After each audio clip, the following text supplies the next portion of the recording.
Okay ध्यान दो, start करते हैं न्यू चैप्टर, 12 चैप्टर ना कि 13 चैप्टर। क्या है 13 चैप्टर? न्यूक्लियर केमिस्ट्री, बराबर ना? यही है न्यूक्लियर केमिस्ट्री। हाँ, एंड रेडियो एक्टिविटी भी आ गया ना, रेडियो एक्टिविटी। चलो देखते हैं, सिंपल क्वेश्चन है, फटाफट छोटे छोटे क्वेश्चन से स्टार्टिंग वाला देखते हैं। चलो सबसे फर्स्ट है व्हाट इज न्यूक्लियर केमिस्ट्री, क्या है न्यूक्लियर केमिस्ट्री? पहला क्वेश्चन बराबर कि न्यूक्लियर केमिस्ट्री क्या है।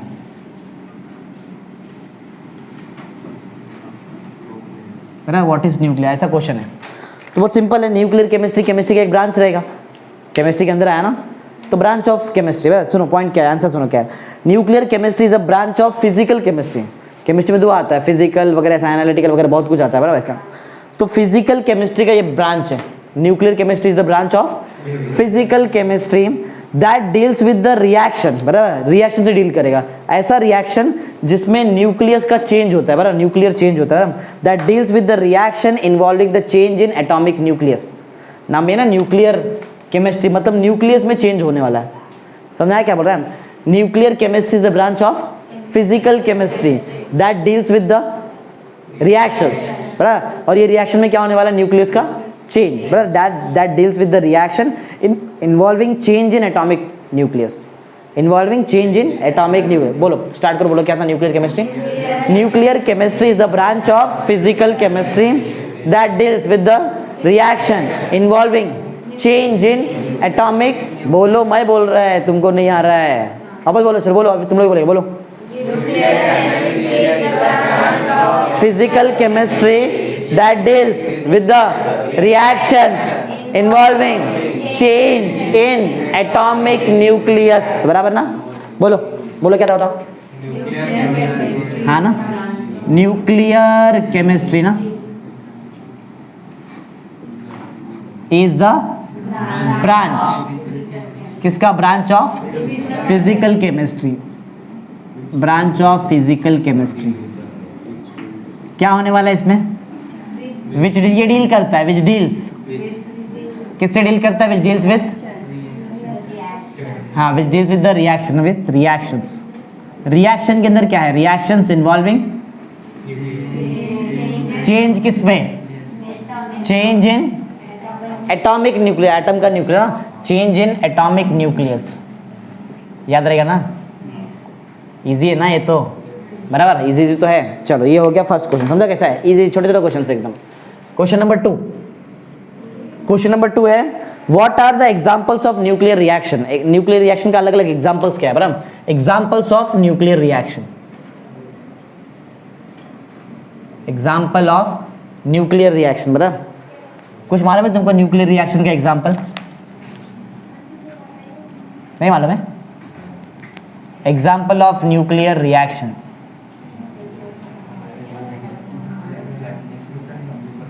देखो सुना रहेगा नाम, वैसे इतना भी हार्ड नहीं है। न्यूक्लियर रिएक्शन का एग्जाम्पल है न्यूक्लियर फ्यूजन, न्यूक्लियर फिजन, बराबर, रेडियो एक्टिव डीके, ये नहीं सुना रहेगा, ये अभी नया है, बराबर। आर्टिफिशियल ट्रांसम्यूटेशन, 4 याद रहेगा। न्यूक्लियर फ्यूजन, इधर है, इधर रहो सब, इधर ही है ना, न्यूक्लियर फ्यूजन, न्यूक्लियर फिजन, तीसरा radioactive decay, fourth artificial transmutation. याद रहेगा, टेक्स्ट बुक का ही है, नया कुछ नहीं है, टेक्स्ट बुक का लिखा हुआ चीज ही है। बोलो क्या क्या बताओ, क्या बताया तुमने? एग्जांपल क्या है?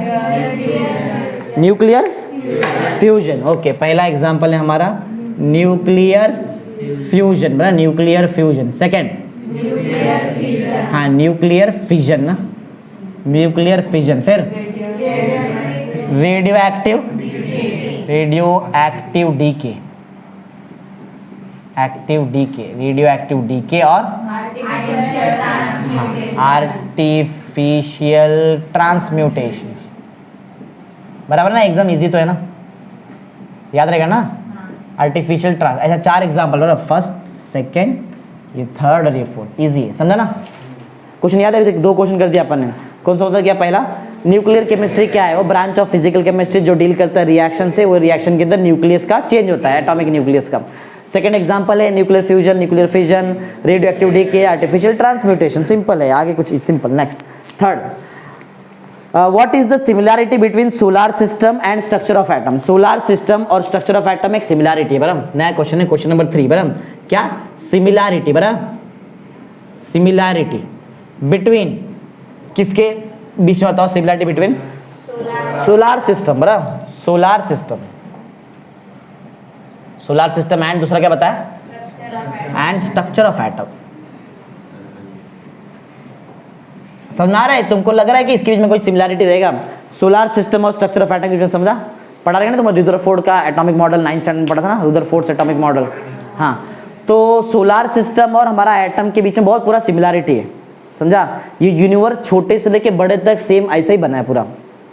जैसे कि एटम के अंदर क्या रहता है? सबसे बीच में क्या रहता है? न्यूक्लियस। सोलर सिस्टम में सबसे बीच में क्या है? सन। हमारा सोलर सिस्टम में सबसे बीच में सन है, न्यूक्लियस सन जैसा, बराबर। सन के आजू बाजू कौन घूमता है? प्लैनेट्स। हमारे न्यूक्लियस के आजू बाजू कौन घूमता है? इलेक्ट्रॉन। मैच हो रहा है ना पूरा, बराबर। सोलर सिस्टम एटम से मैच होता है। सेंटर पे जो न्यूक्लियस है हमारा, वहाँ पे सोलर सिस्टम के सेंटर पे सन घूमता कौन है? वहाँ पे अराउंड द सन प्लैनेट। यहाँ पे अराउंड द न्यूक्लियस कौन घूमता है? इलेक्ट्रॉन। बड़ा सिंपल सा पॉइंट है। In solar system sun is at the centre and the planets are revolving around the sun. कौन से फोर्स से प्लैनेट सन के आजू बाजू गोल घूमते हैं? सेंट्रीपिटल फोर्स वहां पे कोई तो प्रोवाइड करता, तो गोल घूमते हैं। कौन प्रोवाइड कर रहा है? Gravitational force. मतलब प्लैनेट और सन के बीच में कौन सा फोर्स है? दो घूम रहे हैं, ग्रेविटेशन। पॉइंट जरा ध्यान सुनो, पहले सोलर सिस्टम का पॉइंट है, फिर एटम का पॉइंट है। सुनो, in the solar system sun is at the centre of the nucleus, बराबर। एंड सॉरी, सेंटर ना, न्यूक्लियस नहीं। In solar system sun is at the centre and planets revolve around the sun under its gravitational influence. याद रहेगा? ये planet क्या है? Solar system. अभी atom बाकी है, बराबर। बोलो जरा, बताओ क्या था?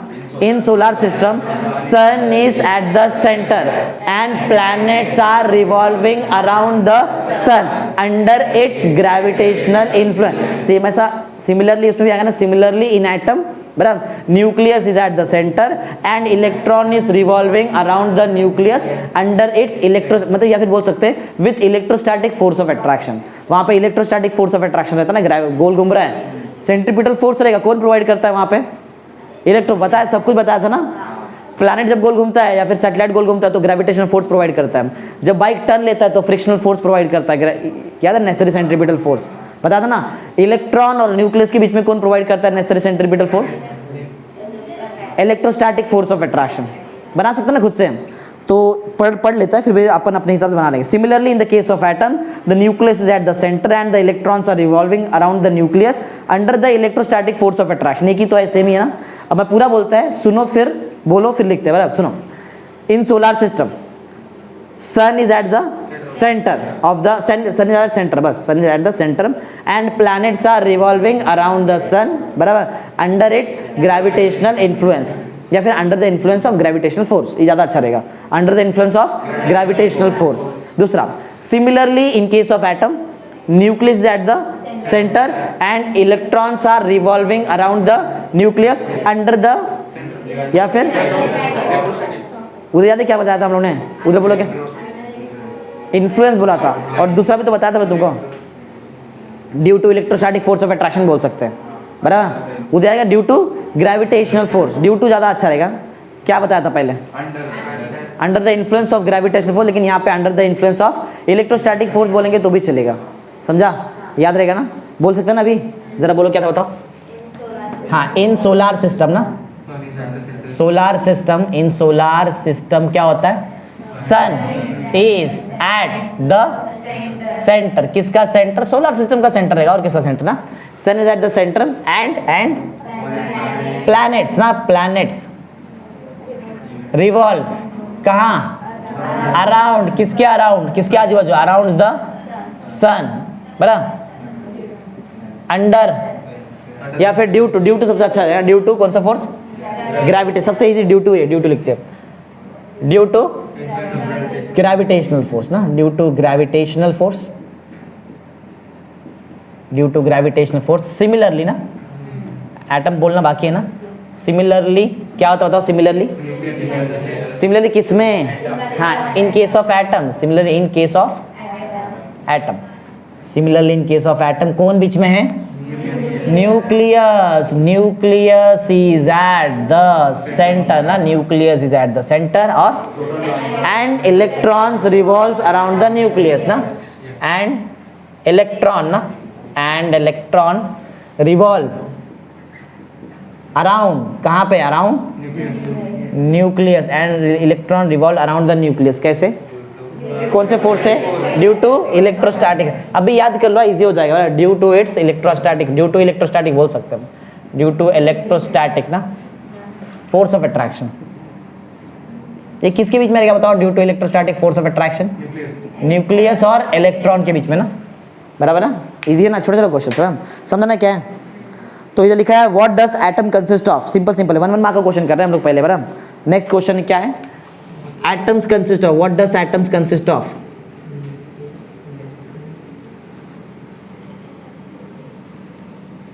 What does atom consist of, ऐसा क्वेश्चन है, शॉर्ट फॉर्म में मैंने लिख दिया, बराबर। What does atom consist of, बराबर। तो एटम के अंदर बताओ तुमको क्या मालूम है, क्या क्या रहता है, बीच में न्यूक्लियस, फिर आजू बाजू इलेक्ट्रॉन घूमता है, बराबर, और न्यूक्लियस के अंदर प्रोटॉन और न्यूट्रॉन, प्रोटॉन और न्यूट्रॉन को साथ में मिलके क्या बोलते हैं, न्यूक्लियॉन्स, याद रखो हाँ, प्रोटॉन और न्यूट्रॉन साथ में मिला के क्या बोलेंगे, न्यूक्लियॉन्स, क्योंकि न्यूक्लियस के अंदर है वो चीज, समझा मैं क्या बोल रहा है, चलो देखते हैं। An atom consist of a centre core, बराबर, central core in which there is a proton and neutron, central core मतलब न्यूक्लियस, उसके अंदर कौन कौन रहता है, proton and neutron, and outermost space is occupied by fastly moving electron, electron fast move होता है ना, अपने मन से बना सकते हैं, इतना जरूरी नहीं कि इतना टफ लैंग्वेज है ना, अपने मन से बना सकते हैं। An atom consist of a nucleus at the centre, बराबर, which has proton and neutron, दोनों को साथ मिला क्या बोलते हैं, न्यूक्लियॉन्स, एंड रिवॉल्विंग इलेक्ट्रॉन्स ना around the nucleus, and electrons are revolving around the nucleus, बराबर ना, सिंपल सिंपल है, बराबर। चलो तो बोलो क्या, एटम ना, an atom, atom consist of, बोलो क्या क्या रहता है इसके अंदर, कंसिस्ट ऑफ न्यूक्लियस ना, पहले तो होता है न्यूक्लियस, न्यूक्लियस, बराबर, एंड रिवॉल्विंग इलेक्ट्रॉन, न्यूक्लियस के अंदर बाद में क्या क्या रहता है सेकंड पॉइंट में बताते हैं, बराबर। Atom consist of nucleus and, हाँ रिवॉल्विंग इलेक्ट्रॉन ना, घूम रहा है ना गोल गोल, रिवॉल्विंग इलेक्ट्रॉन, बराबर। हाँ फिर इसके आगे इन न्यूक्लियस क्या होता है, in nucleus there are proton ना, प्रोटॉन्स एंड न्यूट्रॉन्स, बराबर, दैट इज क्या बोलते हैं इसको, न्यूक्लियॉन्स, इजी है ना, अरे पूरा चैप्टर इजी है, समझा ना, इजी है ना, यही तो छोटे छोटे क्वेश्चन है, 1 मार्क का, समझ गया रहेगा तुमको क्या पढ़ा रहा है ना, इजी इजी एकदम, हार्ड वार्ड कुछ नहीं है इसमें। तो अभी तो एक ही पॉइंट आ रहा है ना हमारे पास, ठीक, ये दूसरा 2 पॉइंट आ गया, फर्स्ट सेकंड, बराबर। करते नेक्स्ट, इजी इजी लग रहा है ना, अरे छोटे छोटे क्वेश्चन है एकदम इसमें, पूरा 10 क्वेश्चन छोटा, उसके बाद बड़े बड़े डेरिवेशन चालू होंगे, 10 क्वेश्चन करेंगे आज हम लोग और 2 बड़ा डेरिवेशन करेंगे यही बोर्ड पे। Next, what are the dimensions of nucleus and atomic radius, मतलब न्यूक्लियस कितना बड़ा है और एटॉमिक साइज कितना है, एटॉमिक रेडियस को डबल किया तो एटॉम का साइज मिलता है, बराबर ना। तो क्या बोला है, डायमेंशन मतलब वही साइज, क्या क्या है उसका, बराबर। तो बोलो क्या बोला मैंने question, dimensions of nucleus and atom, dimension, किसका डायमेंशन बताओ, डायमेंशंस ऑफ न्यूक्लियस ना, डायमेंशन ऑफ न्यूक्लियस, एंड दूसरा क्या बताया तुमको, एटॉमिक साइज भी तो चाहिए ना, एटॉमिक साइज या फिर एटॉमिक रेडियस, एक ही बात है, एटॉमिक साइज, बराबर। चलो देखते हैं डायमेंशंस ऑफ, क्या देखा, nucleus and atomic size, okay बता देता हूँ, बहुत ईजी है। न्यूक्लियस का साइज रहता है 10⁻⁻15, 10⁻⁻15 मीटर, याद रहेगा। न्यूक्लियस का साइज कितना रहता है, 10⁻⁻15 मीटर। एटम का साइज रहता है 10⁻⁻10 मीटर, याद रहेगा। न्यूक्लियस का साइज कितना, 10⁻15, और एटम का क्या बताया, 10⁻, दोनों में से बड़ा कौन है, -10 बड़ा है ना, 10⁻15 छोटा है ना, माइनस मतलब 15 पीछे जाना पड़ेगा, माइनस से मतलब सिर्फ 10 ही पीछे आना पड़ेगा ना, समझा ना। तो न्यूक्लियस का साइज बताने खाली वही, the size of nucleus is 10⁻15 metre and the size of atom is 10⁻10 metre.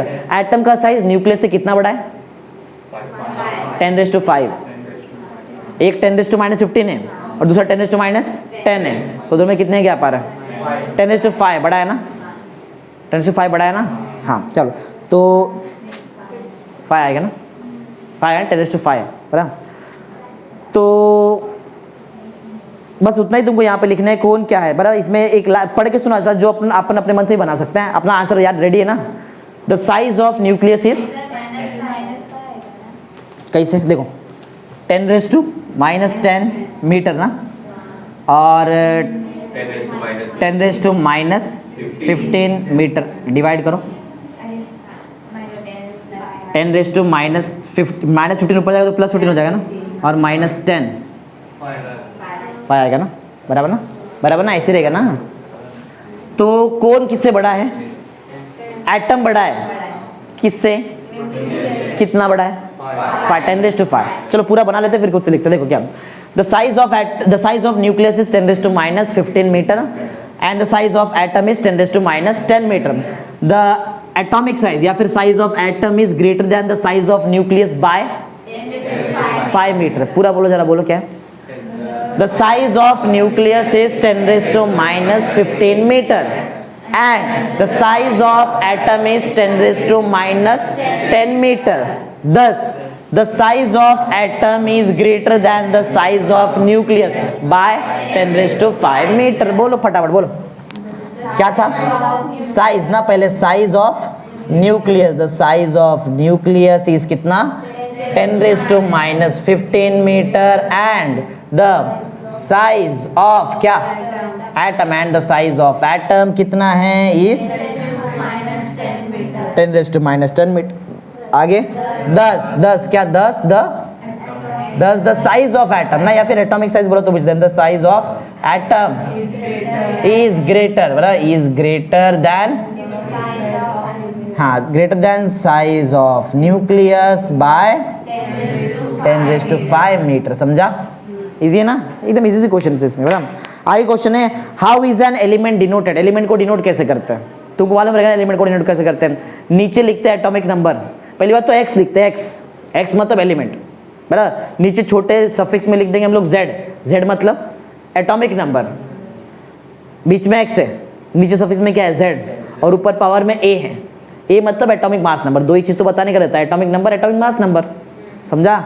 Element को कैसे रिप्रेजेंट करते हैं? एक्स, जेड और ऊपर ए। एक्स क्या है? एलिमेंट। जेड क्या है? Atomic number. ए क्या है? Atomic mass number. सिंपल, देखो पॉइंट सुना।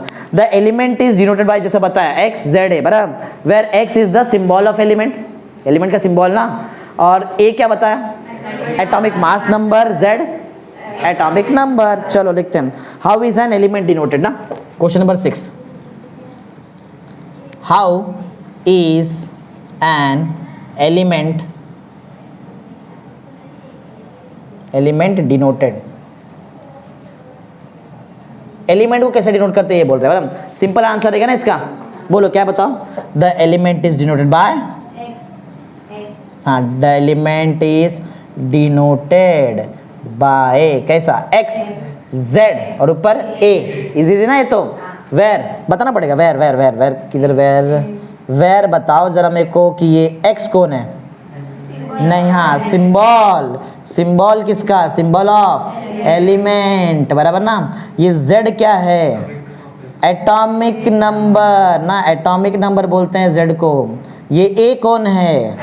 Atomic mass number. एकदम इजी चैप्टर है, बराबर, एटॉमिक मास नंबर, बराबर। अभी तो स्टार्ट किया है, याद रहेगा ना तुमको ये सब चीज़? अरे तो एकदम इजी है, तो सब इजी है ना तुम्हारे लिए, बराबर। समझना कैसा है? समझ में आता रहेगा। चलो नेक्स्ट चालू करते हैं। कितना क्वेश्चन हो गया? 6 हो गया ना, 4 और करते हैं, फिर एक डेरिवेशन करेंगे।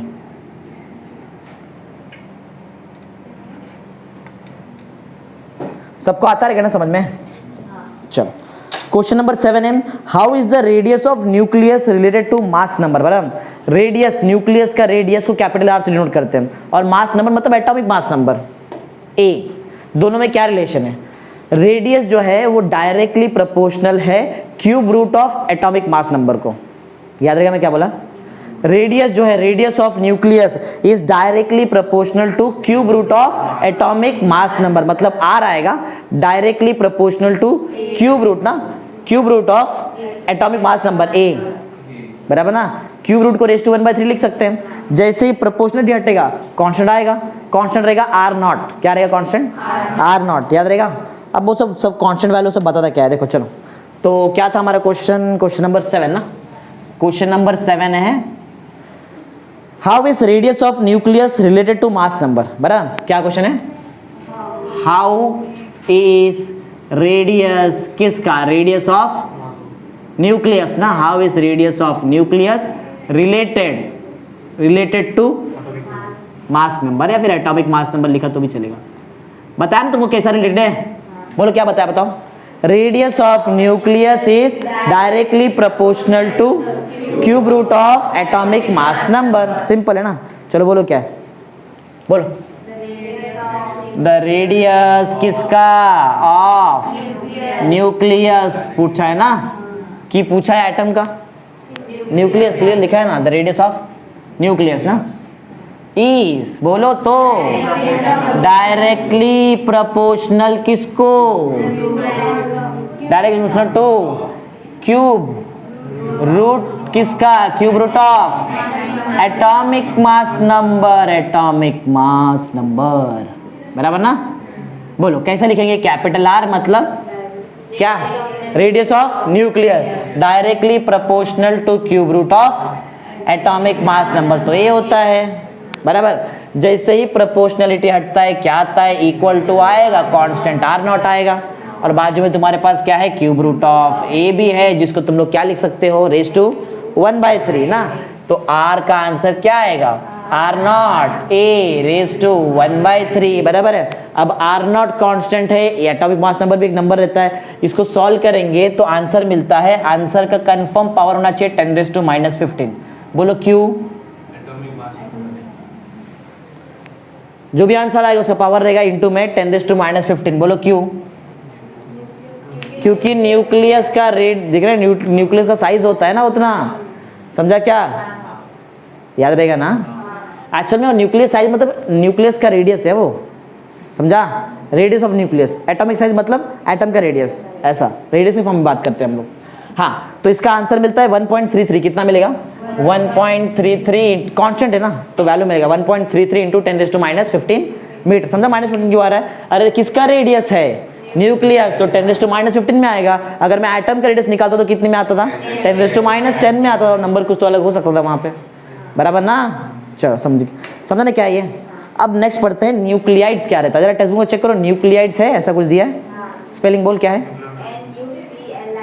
बराबर ना। न्यूक्लियाइड क्या बोलेंगे उसको, न्यूक्लिड बोलेंगे, क्या बोलेंगे तुम लोग, NUCLE, LE की LIDE है, LIDE ना, न्यूक्लाइड। चलो देखते किधर गया नेक्स्ट क्वेश्चन, क्वेश्चन नंबर 8 है, पहुंच गए, जल्दी आ गया फिर तो फटाफट। क्वेश्चन नंबर 8 NUCLID ना, यही है ना, बराबर, न्यूक्लियाइड, बराबर ना, न्यूक्लियाइड। न्यूक्लियाइड सुनो क्या है, न्यूक्लियाइड न्यूक्लियस है, न्यूक्लियाइड मतलब क्या रहेगा, न्यूक्लियस, किसका न्यूक्लियस, आइसोटोप्स का न्यूक्लियस, आइसोटोप्स पढ़ा रहेगा ना, आइसोटोप्स, आइसोबार पढ़ा रहेगा, 9th में था तुमको, बराबर ये सब चीज, बराबर। तो न्यूक्लियाइड क्या है, न्यूक्लियस, नाम में है ना, किसका न्यूक्लियस, आइसोटोप, अपने मन से बनाओ, nuclides are the nucleus of isotopes, easy ना। बोलो क्या बताया, बताओ, nuclides are the nucleus of specific, कोई तो स्पेसिफिक करेगा ना, किसका भी थोड़ी रहेगा, बराबर। तो बोलो क्या था, बताओ, nuclide, nuclide is the nucleus है ये, न्यूक्लियस CLEUS ना, nucleus of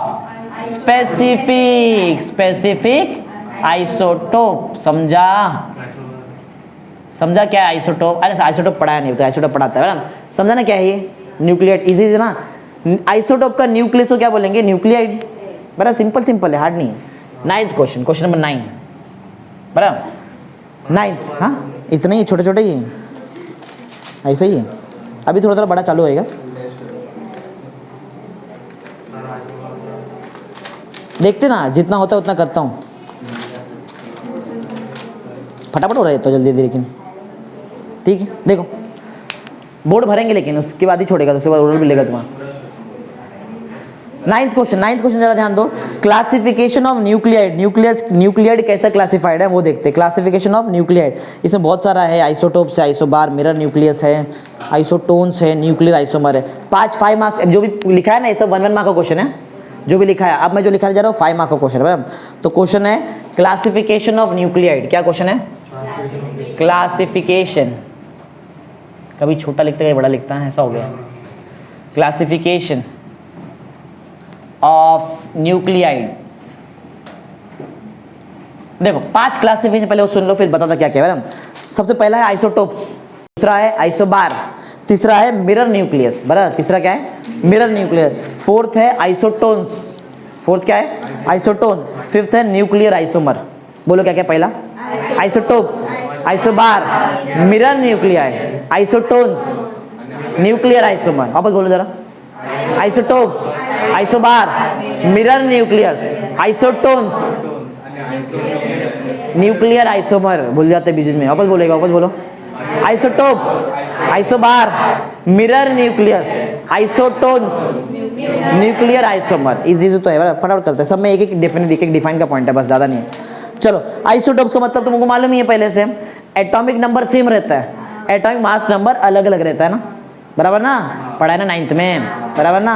isotopes have same atomic number but different atomic mass number, यही तो था डिफाइन वहाँ पे, बराबर? पढ़ के सुना था, सुनो क्या है आइसोटोप्स। क्या है आइसोटोप्स? एलिमेंट का रहता है हमेशा, एलिमेंट का होता है, जैसे कि सोडियम का आइसोटोप होता है, बराबर? हाँ, तो आइसोटोप्स क्या है? Isotopes of the element has same atomic number, तो यही बताया था ना, but different atomic mass number. अब चलो थोड़ा और डिटेल में जाते हैं बराबर। जितना एटॉमिक नंबर रहता है ना, जितना एटॉमिक नंबर रहता है ना, इधर देखो, जितना भी एटॉमिक नंबर रहता है उतना नंबर ऑफ इलेक्ट्रॉन रहता है, उतना नंबर ऑफ क्या रहेगा? उतना ही नंबर ऑफ प्रोटॉन रहता है, उतना ही नंबर ऑफ क्या रहेगा? प्रोटॉन। समझा? याद रहेगा? याद रहेगा क्या? जितना एटॉमिक मास नंबर रहता है ना, इसमें आता है number of proton plus number of neutron. याद रखो ये चीज, क्या बताया मैंने, याद रहेगा? जितना एटॉमिक नंबर उतना इलेक्ट्रॉन, उतना ही प्रोटॉन, लेकिन जितना एटॉमिक मास नंबर रहता है एटॉमिक मास नंबर प्लस करके आता है। किसको प्लस करना पड़ेगा? नंबर ऑफ प्रोटॉन को नंबर ऑफ न्यूट्रॉन से प्लस करना पड़ेगा। चलो अब जरा मेरे को क्वेश्चन का आंसर दो। हम लोग क्या पढ़ने जा रहे थे बताओ? इसमें सबसे पहले क्या पढ़ रहे थे हम लोग? आइसोटोप्स। याद है ना तुमको? इसके बाद क्या है? याद है ना सब? मतलब आइसोटोप्स, बराबर? आइसोटोप्स क्या है तुमको बताया? Isotopes of the element have same atomic number but different atomic mass number. अब सेम एटॉमिक नंबर है मतलब नंबर ऑफ प्रोटॉन और नंबर ऑफ इलेक्ट्रॉन कैसा रहेगा? Same. Different atomic mass number है मतलब क्या रहेगा? नंबर ऑफ प्रोटॉन अलग हो ही नहीं सकता क्योंकि नंबर ऑफ प्रोटॉन तो पहले सेम था, तो क्या अलग हो सकता है? ये आइसोटोप का थोड़ा अपडेटेड डिफाइन है, बराबर? आइसोटोप्स में number of electron, number of proton same रहता है, अलग क्या रहता है? Number of neutron. समझा? नहीं समझा तुमको? इससे समझा रहेगा ना? चलो पढ़ के सुनाता हूं, जरा ध्यान दो। Isotopes of the element have same atomic number but different atomic mass number. इसका मतलब है that is having same number of protons, बराबर, and electrons but different number of neutrons. वही बताया ना तुमको मैं, बोल के सुनाओ। सुनो, isotopes of the element have same atomic number but different atomic mass number, that is या फिर that means बोल सकते हैं number of electron and number of protons are same but the number of neutrons are different। Simple तो है, बोलेंगे? बोलो जरा क्या बताओ? Isotopes of the element have same atomic number but different atomic mass number. That means number of electron and number of protons are same but the number of neutrons are different। समझा? Example याद रखो, sodium 1122, बराबर, sodium 1123, sodium 1124, 11 सबका 11 11 11 आ रहा है ना, मतलब atomic number जो नीचे लिखते हो सबका 11 है, सेम है, ऊपर अलग है 21 22 23। लिख के बताया कर। चलो बोलो क्या था डिफाइन बताओ? सॉरी 22 23 24, हाँ बोलो क्या था? आइसोटोप्स, आइसोटोप्स ना, आइसोटोप्स ऑफ एलिमेंट ऐसा था ना, आइसोटोप्स ऑफ एलिमेंट हैव, बोलो,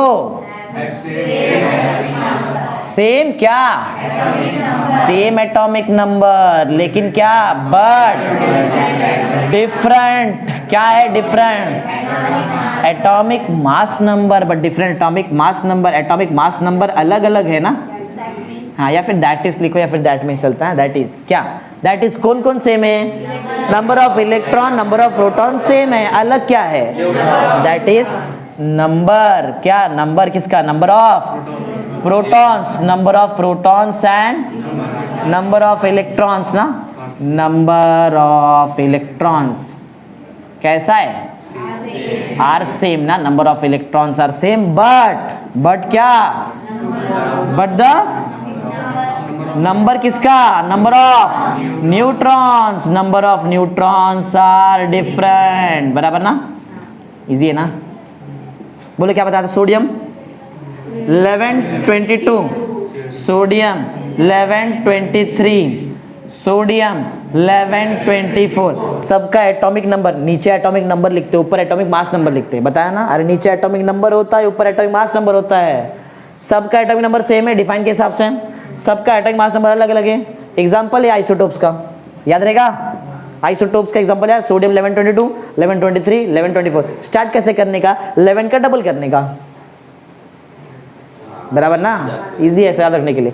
चलो नेक्स्ट, आइसोटोप्स के बाद कौन था, अरे बोलो, क्या आइसोटोन्स, आइसोबार होता है, बरा उल्टा रहेगा इसका, इसका उल्टा है बरा, आइसोबार्स उल्टा क्या रहेगा, अब एटॉमिक मास नंबर सेम मिलेगा और एटॉमिक नंबर डिफरेंट मिलेगा। चलो पढ़ते हैं, देखते हैं क्या, आइसोबार भी एलिमेंट का ही रहता है, isobars of element have same atomic, क्या आप सेम बोलो क्या रहेगा, same atomic mass number but different atomic number, बराबर।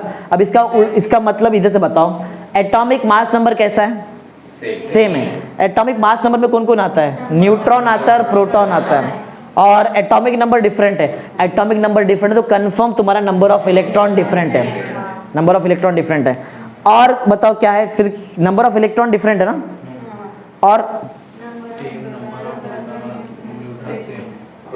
न्यूट्रॉन सेम है, ये तो ठीक है, न्यूट्रॉन सेम रहेगा ना, अरे एटॉमिक मास नंबर सेम बोलो तो न्यूट्रॉन, एटॉमिक मास नंबर में न्यूट्रॉन तो मेन आता है, अरे ये तो दोनों में सेम सेम है ना, तो क्या बता रहे थे बताओ तुम लोग, क्या सेम है क्या डिफरेंट है, एटॉमिक मास नंबर सेम है, मतलब नंबर ऑफ न्यूट्रॉन्स सेम रहेगा, नंबर ऑफ प्रोटॉन के बारे में नहीं बोल सकते, क्यों मालूम, नंबर ऑफ प्रोटॉन तो ऊपर भी आता है, एटॉमिक नंबर कैसा था, डिफरेंट, तो नंबर ऑफ प्रोटॉन डिफरेंट रहेगा, नंबर ऑफ इलेक्ट्रॉन भी, समझा, तो समझा रहे, प्रोटॉन के हिसाब से बात नहीं करने का ना, जो मेन है वो देखो ना, समझा, पूरा बोलता सुनो, आइसोबार्स ऑफ एलिमेंट, इससे ही isobars of element have same atomic mass number but different atomic number, that is, बताओ दैट इज सेम क्या, that is they have same number of neutron but different number of proton and electron, दोनों अलग अलग है ना, बोलो बोलो क्या था बताओ। अच्छा आइसोबार का एग्जांपल नहीं बताया, आइसोबार का एग्जांपल है हाइड्रोजन 13 और हीलियम 23, बताता हूँ थोड़ा कैसा है एकदम डिटेल में, 13 और 23 याद रखो, बोलो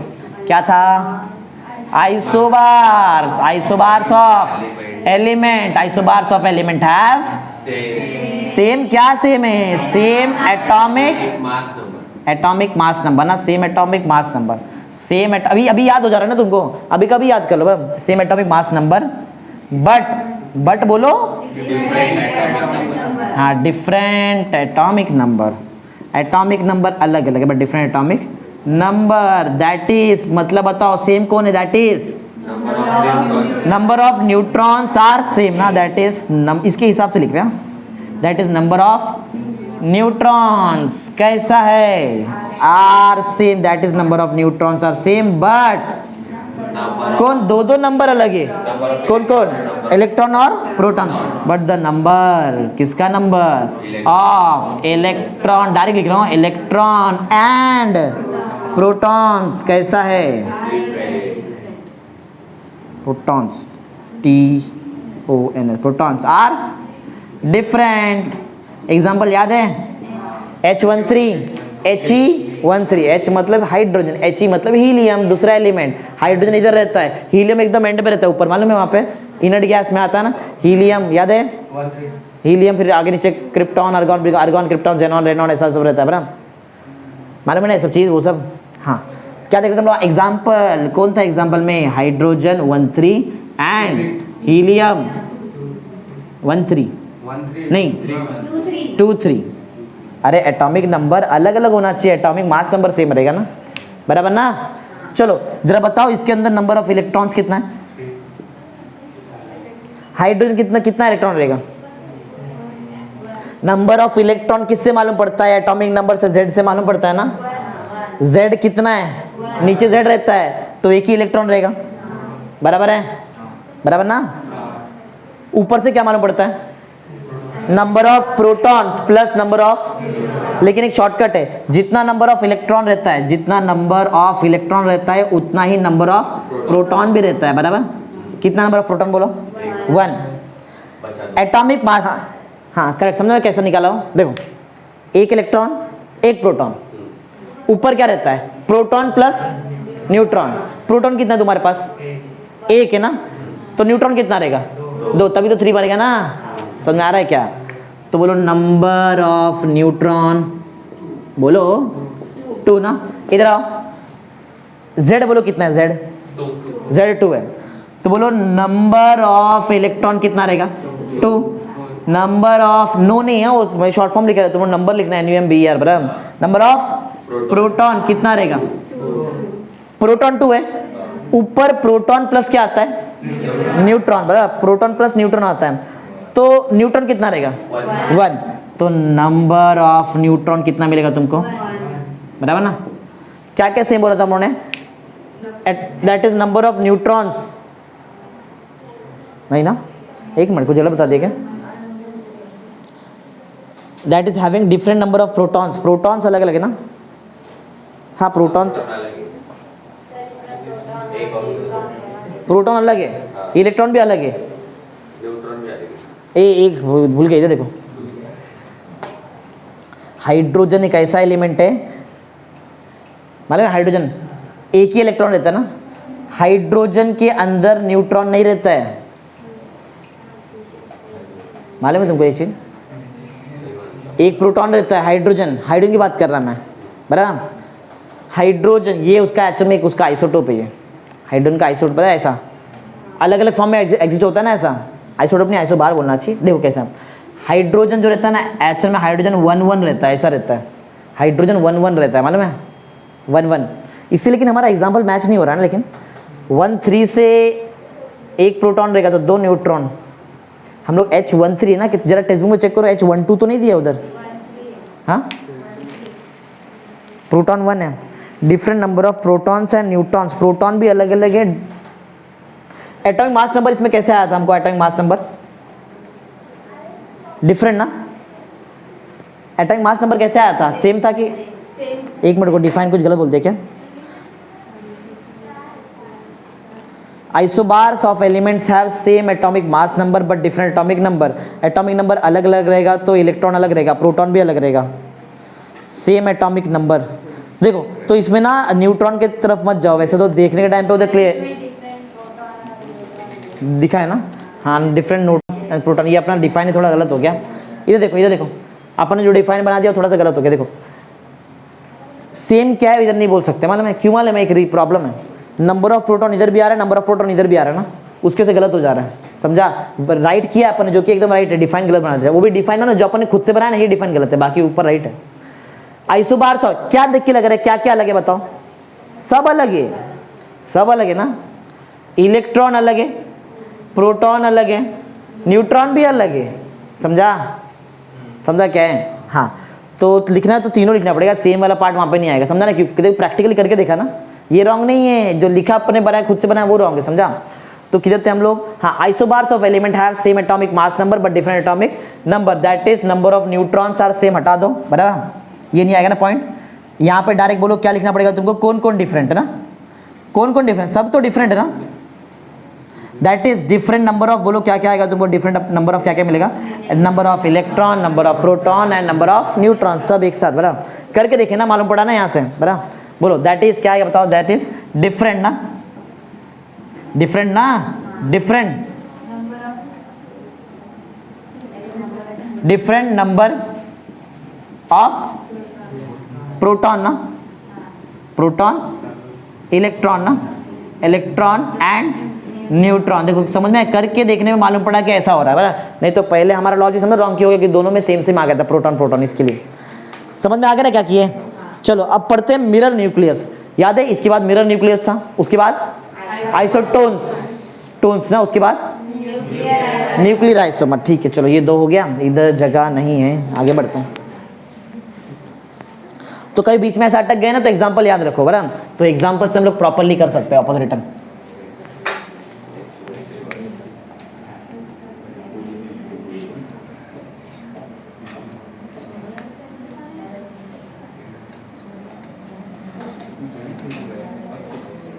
डेरिवेशन भी करने का जगह नहीं क्या।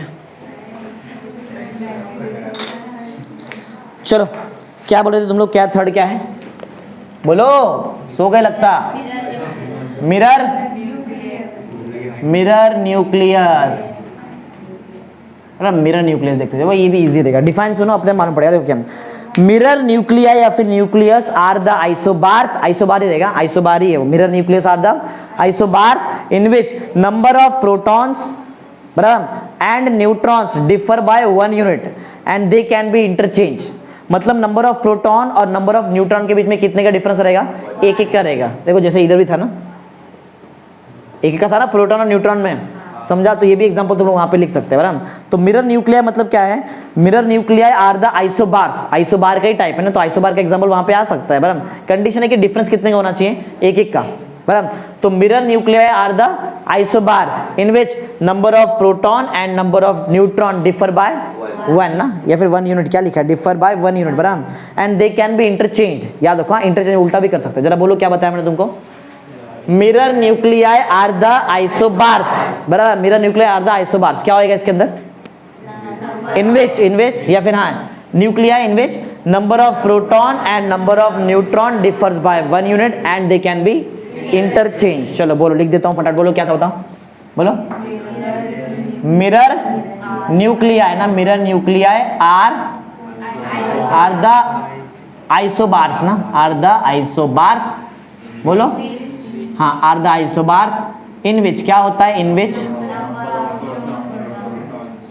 विच नंबर ऑफ प्रोटॉन ना, नंबर ऑफ प्रोटॉन और कौन कौन अलग रहेगा, नंबर ऑफ न्यूट्रॉन भी। इन विच बेटा, इन विच नंबर किसका, number of protons, number of protons and number of neutrons differ bye, कितने से डिफर करता है, डिफर बाय 1 यूनिट, एक यूनिट से डिफर करेगा बराबर। और उसको हम लोग इंटरचेंज भी कर सकते हैं।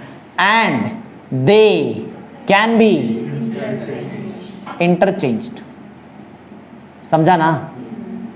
चलो and they can be interchange. Example हमारे सामने यहाँ पे है कार्बन 613 नाइट्रोजन 713 बराबर। एग्जांपल हमारे पास है कार्बन 613 है एंड दूसरा क्या है, नाइट्रोजन 713 बराबर। आइसोबार है क्या, ये आइसोबार है ना, अरे same atomic mass number different atomic number, isobar है। चेक करते बोलो, नंबर ऑफ इलेक्ट्रॉन बोलो, इधर से मालूम पड़ता ना, नंबर ऑफ प्रोटॉन, पी लिखता हूं चलेगा ना, पी में तो समझो प्रोटॉन कितना 6, नंबर ऑफ न्यूट्रॉन्स बोलो 7, अरे 6 है ना ये, अगर प्रोटॉन 6 है तो 13 कैसे मिलेगा, 7 प्लस करेंगे बराबर। इधर आओ, नंबर ऑफ इलेक्ट्रॉन 7 बराबर, number of proton 7, number of neutron 6। दिख रहा है प्रोटॉन और दिख रहा है प्रोटॉन, दोनों का प्रोटॉन में एक का गैप है, दोनों के न्यूट्रॉन में भी एक का गैप है। डिफर बाय 1 यूनिट, डिफर है ना, डिफरेंस है ना, एक का माइनस करेंगे तो 1 मिलेगा ना तुमको, ज़्यादा माइनस कम ही करेंगे बराबर हमेशा। 7 - 6 1, 7 - 6 1 बराबर। और इंटरचेंज भी कर सकते हो उसको, समझो लॉजिक क्या है, याद रखना। मिरर न्यूक्लियस क्या है, एकदम इजी बराबर, कुछ हार्ड नहीं अभी। इसके बाद क्या बताया तुमको, आइसोटोन्स बराबर। आइसोटोन्स देखते चलो, 4th क्वेश्चन है आइसोटोन्स। देखते इसमें क्या स्पेशलिटी, देखो सुनो क्या, isotones are the nuclides. Nuclide मालूम है क्या है, न्यूक्लियस ऑफ आइसोटोप को बोलते हैं ना। हाँ स्पेस इधर से किधर गया, इधर है। न्यूक्लियाइड क्या है, न्यूक्लियस आइसोटोप्स का स्पेसिफिक वाला क्या बराबर। हाँ तो isotones are the nuclide in which number of neutrons are same but the number of protons are different. Proton अलग अलग, न्यूट्रॉन सेम। ऐसा पहले कभी हुआ है क्या? प्रोटॉन सेम सेम है, नंबर ऑफ न्यूट्रॉन्स डिफरेंट है ना। देखो यहाँ पे आया ना, आया ना यहाँ पे ऐसा, लेकिन इसमें साथ में इलेक्ट्रॉन भी अलग अलग था। इधर इलेक्ट्रॉन के बारे में कुछ नहीं बोला है बराबर। तो यहाँ पे पॉइंट ऐसा है, आइसोटोन्स क्या है? Isotones are the nuclides. एक काम करो, ये दिख रहा है जो यहाँ पे ऐसा है, ऐसा वाला पार्ट दैट इज वाला पार्ट नहीं लिखेंगे ज़्यादा बेटर रहेगा, उसमें रॉन्ग होने का चांस रहता है बराबर। यहाँ वैसे तो यहाँ पे बराबर फिट हो गया, चले। लेकिन जरा इधर भी देखो जरा क्या क्या था, नंबर ऑफ इलेक्ट्रॉन्स सेम था ना, 11 11 11 का रहेगा, और प्रोटॉन्स सेम रहेगा ना, 11 11 का रहेगा। हाँ इधर बराबर फिट हो रहा है, इधर कोई प्रॉब्लम नहीं है। लेकिन आगे वैसा लिखने का ट्राई मत करो, अगर क्वेश्चन में दिया है तो ही लिखेंगे। तो आइसोटोन्स क्या बताया? आइसोटोन्स न्यूक्लियाइड है, इसमें क्या सेम रहेगा? Number of neutrons are same. जो लास्ट में निकालते हैं ना न्यूट्रॉन्स, ये तुमको कैसे मिलेगा? Same same, but the number of protons are different. Protons अलग रहेगा बना, समझा क्या है? That is different atomic mass number, atomic mass number अलग रहेगा। इधर किया ना हम लोगों ने, एटॉमिक मास नंबर अलग आया था एक बार, इधर इधर आया था ना ऐसा।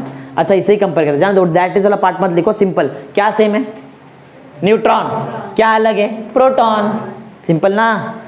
द आइसोटोन्स आर न्यूक्लियाइड्स बराबर, in which number of neutrons are same but the number of protons are different. ऐसे सिंपल सिंपल याद रखो, ज़्यादा हार्ड नहीं करते। बोलो क्या है? आइसोटोन्स बराबर ना।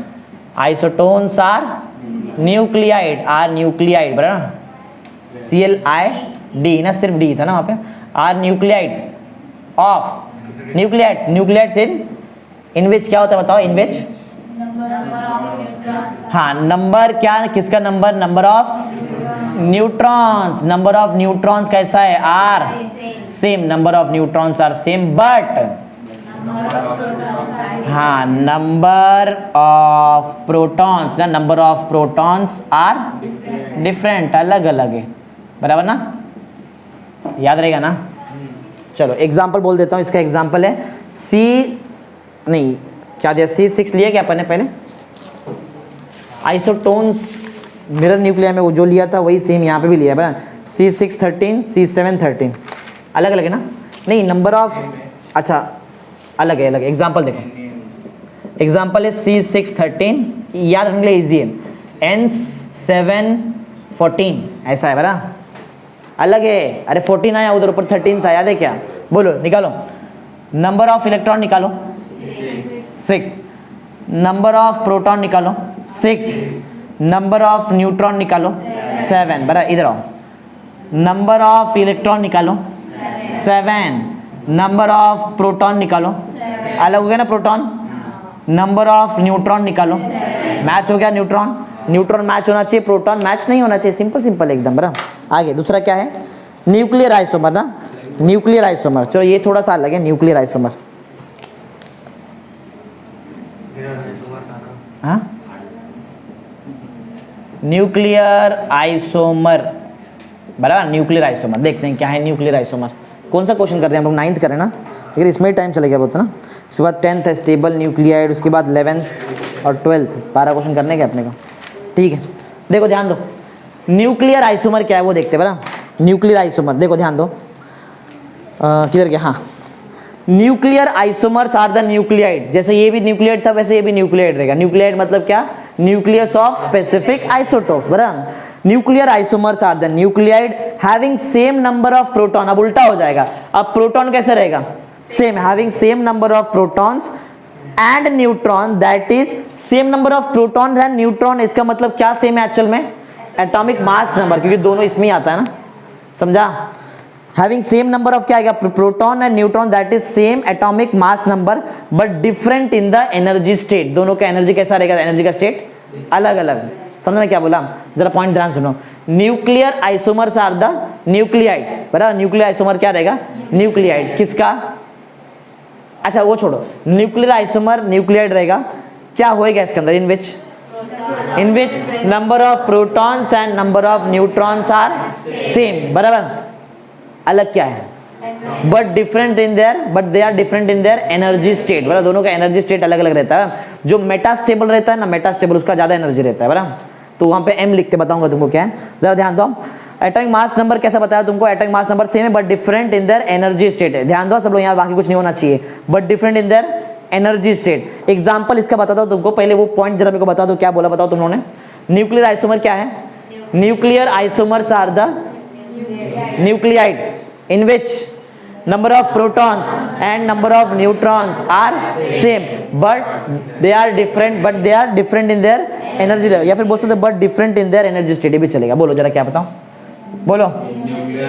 न्यूक्लियर आइसोमर, बरा nuclear isomer are nuclides, nuclide है ना, आर न्यूक्लियाइड इन विच क्या होने वाला बताओ, इन विच नंबर ऑफ क्या प्रोटॉन्स एंड दूसरा कौन एंड, हाँ डायरेक्ट दो, neutrons and neutrons are same but अलग क्या है, but their energy states are different, they are different in their energy, they are लिखते ज़्यादा अच्छा रहेगा, but they are different in their energy state, but they are different ना, different in their energy state. समझा क्या है point, but they are different in their energy state. Okay चलो ये हो गया। एग्जांपल बताने जा रहा था ना, एग्जांपल देखो, एग्जांपल में कोबाल्ट 60M ऐसा दिया एग्जांपल में, बराबर, CO की कोबाल्ट है, CO है 60M, बराबर, ध्यान दे रहे सब लोग ना, कोबाल्ट 60M एंड जो दूसरा है वो है सिर्फ कोबाल्ट 60, ये M रिप्रेजेंट करता है कि वो मेटास्टेबल है, बराबर, मेटास्टेबल है, एनर्जी दोनों का अलग अलग है, मेटास्टेबल ज़्यादा स्टेबल रहता है, ऐसा पॉइंट बोलता है, जरा सुनो। फॉर एग्जाम्पल कोबाल्ट 60M और cobalt 60 an isomer of higher energy is set to be in metastable, बराबर, an isomer of higher energy, ये दिख रहा है, ये आइसोमर, इसके पास एनर्जी ज़्यादा है इसलिए वो मेटास्टेबल स्टेट में, बराबर, एन आइसोमर, इसके आगे भी एक पॉइंट है, ये सेकंड वाला पॉइंट भी तुमको लिखना पड़ेगा, एग्जांपल का एक पॉइंट है, बराबर। एग्जांपल समझा क्या है, कोबाल्ट 60M और दूसरा क्या है cobalt 60, an isomer of higher energy is set to be in metastable state, जिसके पास ज्यादा एनर्जी वो कौन से स्टेट में रहेगा, मेटा, याद रखना point, an isomer of higher energy, बोलो, is set to be in metastable state, meta देखो ना 60M लिखा हुआ है, ज्यादा एनर्जी उसके पास है, metastable state, and it is indicated by writing letter M, M लिखा है ना, M दिखाई दे रहा है, कब लिखा है, एटॉमिक मास नंबर के बाद में लिखा है कि पहले लिखा है, बाद में, 60 के बाद में लिखा है ना, बराबर, तो यहाँ पे लिखा है, हाँ, and it is indicated by writing letter M after the atomic mass number, वही तो है ना जो बताया अपन ने, बोलो जरा बताया क्या बताया मैंने। एग्जांपल क्या है, कोबाल्ट 60M एंड कोबाल्ट 60, बराबर, आगे बताओ इसके बाद क्या लिखा था, भूल गए, हाँ, एन आइसोमर की आइसोबार, आइसोमर ना, an isomer of higher energy is set to be in metastable state and it is indicated by writing letter M after the atomic mass number ना, बोलो एक बार फिर से बोलो, an isomer of higher energy is set to be in metastable state, metastable state में रहने वाला है वो, राइट, मेटास्टेबल स्टेट, आगे, एंड इट इज, बोलो, and it is indicated by writing letter small m after the atomic mass, बोलो क्या था बताओ, एन आइसोमर ना, an isomer of higher energy, an isomer of higher energy is set to be, कैसा, is set to be in metastable state, metastable state ना, हाँ, and it is indicated कैसे, by writing letter ना, कौन सा letter, small m, कब, after atomic mass number, समझा ना, बोलो, समझा रहेगा ना, एटॉमिक मास नंबर समझ गया ना, इतना ही है बराबर। तो ये हो गया हमारा क्वेश्चन नंबर 9 खत्म, बहुत बड़ा हो गया तो क्वेश्चन नंबर 9 ना। 10th क्वेश्चन है, explain classification on the basis of nuclear stability, बराबर, क्लासिफिकेशन हमको करना है, स्टेबल न्यूक्लियाइड्स और अनस्टेबल न्यूक्लियाइड, बहुत इजी छोटे छोटे एक डिफाइन है बस उसमें, बराबर। क्लासिफिकेशन बोलो किसके बेस पे कर रहे हैं हम लोग, न्यूक्लियर स्टेबिलिटी, कौन सा न्यूक्लियस ज्यादा स्टेबल है उसके बेस पे, बराबर, समझ आ रहा है क्या पॉइंट है, बोलो क्या बोला बताओ, क्वेश्चन 9th ना, इधर ही करना पड़ेगा ना, लेकिन डेरिवेशन करना है, बहुत बड़ा डेरिवेशन अपना, करेंगे जगह करेंगे उधर अपन, ध्यान दे रहे ना सब लोग, कोई मोबाइल तो नहीं यूज कर रहा है ना, बोलो क्या बताओ क्वेश्चन क्या बोला, classification on the basis of nuclear stability. Okay चलो, तो नेक्स्ट क्वेश्चन 10th, अपने को टोटल 12 क्वेश्चन करने का था। क्लासिफिकेशन बेस्ड ऑन, बोलो, न्यूक्लियर स्टेबिलिटी।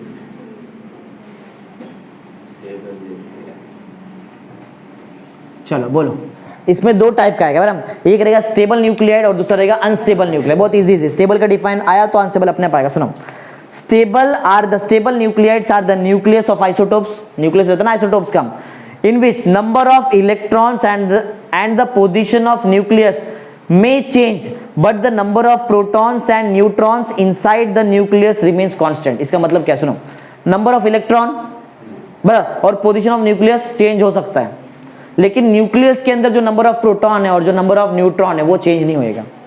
समझा क्या है, क्या क्या चेंज हो सकता है, नंबर ऑफ इलेक्ट्रॉन जो घूम रहा है और पोजीशन ऑफ न्यूक्लियस कहीं भी जा सकता है, लेकिन न्यूक्लियस के अंदर जो प्रोटॉन है और न्यूट्रॉन है वो चेंज नहीं होने वाला है। समझा, एक बार फिर से सुनो क्या, देखो स्टेबल न्यूक्लियाइड का बता रहे हैं, दो टाइप है, स्टेबल न्यूक्लियाइड और दूसरा है अनस्टेबल न्यूक्लियाइड।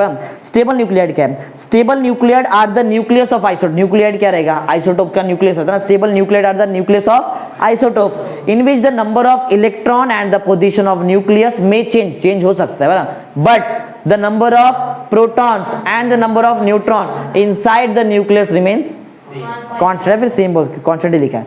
समझा क्या स्टेबल न्यूक्लियाइड, बोलेंगे, बोलो जरा, बोलो क्या था। स्टेबल न्यूक्लियाइड क्या है, is the nucleus of isotopes in which number of electrons and position of nucleus में चेंज हो सकता है, change, but the number of protons and neutrons inside the nucleus remains constant. जरा बोलो क्या, बोलो। अच्छा, दो टाइप है उसमें से पहला टाइप क्या बोला तुमने, स्टेबल न्यूक्लियाइड ना, पहला टाइप है हमारा स्टेबल न्यूक्लियाइड, बराबर, स्टेबल न्यूक्लियाइड बराबर ना, स्टेबल न्यूक्लियाइड। बोलो क्या बोला, बताओ तुमने, बोलो। स्टेबल न्यूक्लियाइड क्या है, stable nuclide are the nuclides ना, या फिर न्यूक्लियस बोलने का ना, न्यूक्लियस किसका, of isotopes, isotope, specific isotope के न्यूक्लियस को तो बोलते हैं न्यूक्लियाइड, इन विच क्या होता है बताओ, इन विच हाँ, नंबर किसका, ऑफ नंबर ऑफ इलेक्ट्रॉन्स ना, number of electrons and position किसका, position of nucleus and position of nucleus, हाँ चेंज हो सकता है, में चेंज। टेक्स्ट बुक से देख के बता रहे क्या, याद है ना, में चेंज एंड द नंबर, क्या लिखा है, न्यूक्लियस का पोजीशन चेंज हो सकता है और number of electron change, but क्या होता है, बट द नंबर किसका, number of protons, number of protons and neutrons, number of protons and neutrons किधर, हाँ अंदर ना, इनसाइड द न्यूक्लियस, कैसा रहता है, inside the nucleus are constant ना, या फिर इज कांस्टेंट लिख सकते हैं, बराबर, याद रहेगा ना, इजी है ना, स्टेबल न्यूक्लियाइड, बराबर। अब इसके अंदर न्यूक्लियस के अंदर proton, number of proton, number of neutron कैसा है, कांस्टेंट है। इसके बाद हम लोग पढ़ने जा रहे हैं अनस्टेबल न्यूक्लियाइड, जिसको हम लोग बोलते हैं रेडियो एक्टिव न्यूक्लियाइड बोल सकते हैं, याद रहेगा, रेडियो एक्टिव न्यूक्लियाइड भी उसका ही नाम है, और दूसरा नाम क्या बताया, अनस्टेबल न्यूक्लियाइड। चलो बोलता हूँ क्या, जरा ध्यान दो, द न्यूक्लियाइड इन विच, या फिर the nuclide which undergo spontaneous change to form new nuclide is called as unstable nuclide, बराबर, राइट है, बराबर। अनस्टेबल न्यूक्लियाइड क्या रहेगा, जो खुद अपना स्टेट मेंटेन नहीं कर सकता है, बराबर, खुद डिकम्पोज या फिर कुछ भी टूट के दूसरा न्यूक्लियस बन जाएगा, दूसरा न्यूक्लियाइड बन जाएगा। समझा, अनस्टेबल न्यूक्लियाइड क्या होता है, अनस्टेबल न्यूक्लियाइड अंडरगो स्पॉन्टेनियस, फटाक से जल्दी चेंज हो जाएगा, अनस्टेबल न्यूक्लियाइड अंडरगो स्पॉन्टेनियस, बराबर, spontaneous change to form new nuclide, पहले जो था वो चेंज हो गया, क्या बन जाएगा दूसरा। समझ में आ रहा है क्या, अनस्टेबल चीज ऐसी रहता है ना, अनस्टेबल चीज जल्दी रिएक्ट करता है ना, अरे जल्दी रिएक्ट करता है, स्टेबल चीज रिएक्ट नहीं करता है जल्दी, मालूम है ना, हाँ। तो अगर अनस्टेबल है तो जल्दी स्पॉन्टेनियसली वो स्टेबल बनने का ट्राई करेगा, तो वो अपना न्यूक्लियाइड को चेंज करके क्या बना देगा, दूसरा न्यूक्लियाइड, बराबर, ऐसा होता है। तो अनस्टेबल न्यूक्लियाइड क्या होता है, unstable nuclide, in unstable nuclide ऐसा बोल सकते हैं, अंडरगो कौन सा change? Spontaneous change. The nuclide which undergo spontaneous change to form new nuclide बराबर is called as unstable nuclide. बहुत सिंपल है, the nuclide which undergo spontaneous change to form new nuclide is called as unstable. दूसरा नाम क्या है? Radioactive nuclide. याद रहेगा, बोलो जरा, बोलो क्या बताया? The nuclide which undergo spontaneous change to form new nuclide is called as unstable nuclide और रेडियो एक्टिव न्यूक्लियाइड। समझ में आ रहा है ना क्या बोल रहे हैं? बराबर ना? चलो, तो पॉइंट नंबर 2 ना, मतलब सेकंड क्लासिफिकेशन। क्या नाम बोला तुमने बताओ? अनस्टेबल ना, अनस्टेबल न्यूक्लियाइड और बोलो दूसरा क्या था? Radio active, radio active nuclide. बराबर ना? आईडी आता है ना, इसमें बहुत कंफ्यूजन हो जाता है न्यूक्लियाइड। चलो, क्या याद है क्या तुमको? याद है क्या? स्टार्ट कैसे होता है? द न्यूक्लियाइड ना, द न्यूक्लियाइड बराबर। द न्यूक्लियाइड कैसा? द न्यूक्लियाइड विच बोलो अंडरगो, विच अंडरगो स्पॉन्टेनियस ना, स्पॉन्टेनियस चेंज क्यों? टू फॉर्म क्या? न्यू न्यूक्लियाइड, न्यू न्यूक्लियाइड बराबर, टू फॉर्म न्यू न्यूक्लियाइड बराबर, नया न्यूक्लियाइड बनाने के लिए इज कॉल्ड अनस्टेबल न्यूक्लियाइड बराबर, इज कॉल्ड अनस्टेबल और रेडियो एक्टिव क्या? न्यूक्लियाइड ना। समझा? याद रहेगा? तो ये क्वेश्चन नंबर 10 भी हम लोग कंप्लीट कर दिया। थोड़ा जगह हमारा गया, थोड़ा बड़ा बड़ा लिख दिया मैंने इसको। ठीक है, चलो, समझ में आ रहा है ना क्या कर रहे हैं? अभी जो डेरिवेशन है वो तो काफ़ी बड़ा है, कर सकते हैं, लेकिन इतना जगह मैनेज करके करेंगे। चलो बराबर। नेक्स्ट है, नेक्स्ट क्वेश्चन है रेट लॉ। नहीं, 3 है क्वेश्चन। ठीक है, देखते हैं, मैनेज करेंगे थोड़ा बहुत। इधर उधर, इधर जगह है ना, इधर एरो करके नीचे भी कर सकते हैं। 10th हो गया ना, 11th क्वेश्चन नंबर 11 है रेट लॉ। क्या है रेट लॉ? पहले पढ़ा है क्या हम लोग ने? कभी पहले पढ़ा है? नहीं ना। रेट लॉ बहुत इजी है। देखो रेट लॉ क्या है, हम लोग रेडियो एक्टिव डिसइंटीग्रेशन करने जा रहे हैं अभी। यहाँ रेडियो एक्टिव डिसइंटीग्रेशन समझ में आता है क्या? रेडियम मालूम है? रेडियम, रेडियम देखा है क्या? जो चमकता है, वो क्यों चमकता है? क्योंकि उसका जो न्यूक्लियस दिख रहा है वो रिएक्शन करता है, उसका न्यूक्लियस टूटते टूटते जाता है। ऐसा मतलब ज़्यादा मास रहेगा ना, बराबर, हमेशा के लिए चमकता है क्या वो? एक टाइम बाद गया। हाँ, रात को चमकेगा और एक टाइम बाद उसका पावर खत्म हो जाता है, बहुत दिन तक रहेगा ना, उसके बाद गया। क्योंकि जो रेडियम रहता है बराबर, वो डिसइंटीग्रेट होता है, मतलब टूटेगा। उसका मास समझो 1 kg रहेगा, तो टाइम के हिसाब से 1 kg के साथ धीरे धीरे ½ kg हो जाएगा, समझा? फिर 250 ग्राम हो जाए, समझा? ग्राम, 10 ग्राम, 10, 15 ऐसा हो के लास्ट में 0 ग्राम हो गए, खत्म। समझा? ऐसा होता है रेडियम। समझा क्या है? तो उसके बारे में देखने जा रहे हैं। तो उसका डीके का जो रेट है, डीके का रेट समझो 1 kg तुम्हारे पास रेडियम है बराबर, और 10 ग्राम रेडियम है। दोनों में से जल्दी डीके कौन होएगा? मतलब जिसका रेट किसका फास्ट रहेगा? फास्ट फटाफट कौन होएगा? 1 kg फास्ट जल्दी जल्दी होएगा ना। 10 ग्राम छोटा कमी तो है, बराबर ना? ऐसा तो पॉइंट ऐसा है, रेट लॉ में जो रेट है, डीके का जो रेट है, वो डिपेंड करता है कि कितना अमाउंट में प्रेजेंट है। 1 kg ज़्यादा था तो उसके हिसाब से डीके होएगा, 10 ग्राम प्रेजेंट था उसके हिसाब से डीके होने वाला। समझा? जो वो टाइम पे जो भी तुम्हारा क्वांटिटी प्रेजेंट है उस पर डिपेंड करता है। समझ में आ रहा है हम लोग क्या पढ़ रहे हैं? तो पॉइंट सुनो क्या है, the rate of decay of radioactive element. Radio active element जैसे रेडियम हो सकता है बना, ये डीके होता है। डीके समझ में आता है? कम कम हो रहा है, टूट रहे धीरे धीरे बराबर। डीके, टूट डीके होता है, टूट डीके, टूट जाता है ना दांत, टूट डीके बराबर। वैसे रेडियो एक्टिव डीके भी होता है बराबर, रेडियो एक्टिव डीके, उसमें टूट टूट के मतलब जो ज्यादा मास रहेगा धीरे धीरे कम कम होते जाएगा। तो सुनो, the rate of decay of radioactive element at a particular time पे निकालना पड़ेगा। The rate of decay of radioactive element at particular time instant, कोई पर्टिकुलर टाइम पे, ये क्या है? Is directly proportional to the number of nucleus present at that time. Point सुनो, rate of decay of radioactive substance बराबर, ये directly proportional किसको रहेगा? वो टाइम पे कितना न्यूक्लियस प्रेजेंट है उसको। समझा? एक पर्टिकुलर टाइम इंस्टेंट पे rate of decay of radioactive element किसको डायरेक्टली प्रोपोर्शनल है? उस टाइम पे कितना न्यूक्लियस प्रेजेंट है। याद रहेगा? The rate of decay of radioactive substance is directly proportional to the number of nucleus present at that time. समझा? अभी बात बताओ, रेट है मतलब टाइम से डिवाइड करेंगे, बराबर, ये सब तुमको मालूम है, बराबर। तो स्टार्ट करते हैं डेरिवेशन, छोटा छोटा सा ही, बराबर। बोलो क्या बताया, बोलो क्या था?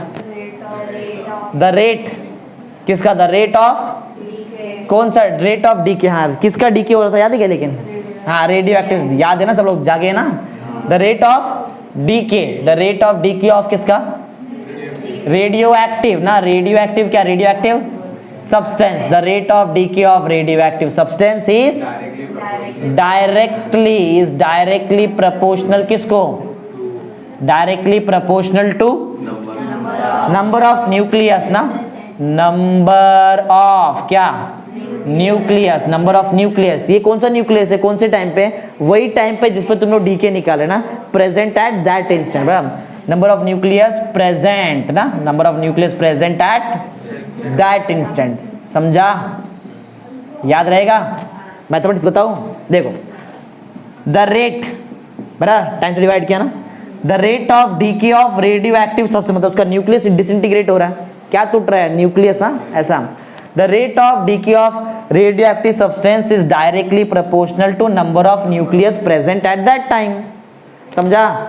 जिसका डिसइंटीग्रेशन हो रहा है, जिसका डीके हो रहा है, उस पे ही डिपेंड करेगा, वो उस पे ही डिपेंड करेगा, बराबर, तुम्हारा डीके वो टाइम पे कितना है। 1 kg है, उस पे 1 kg पे डिपेंड करेगा। 10 ग्राम है, 10 ग्राम पे डिपेंड है। जैसे ही प्रोपोर्शनलिटी हटता है, क्या आता है?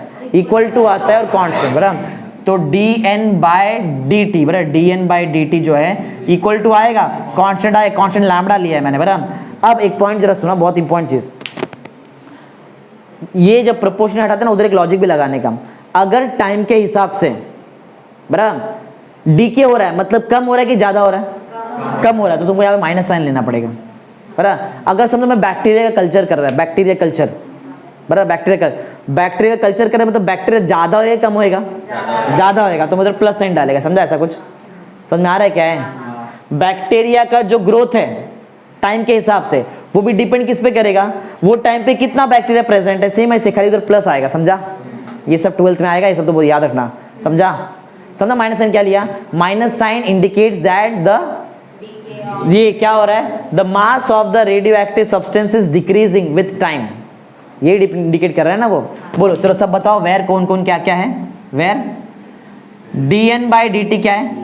रेट ऑफ डीके ना, इसको बोलते हैं, पढ़ा ना ऊपर तो लिखा है रेट ऑफ डीके ना। किसका डीके तुमको मालूम है? रेडियो एक्टिव सब्सटेंस करेगा, और किस करेगा? n क्या है?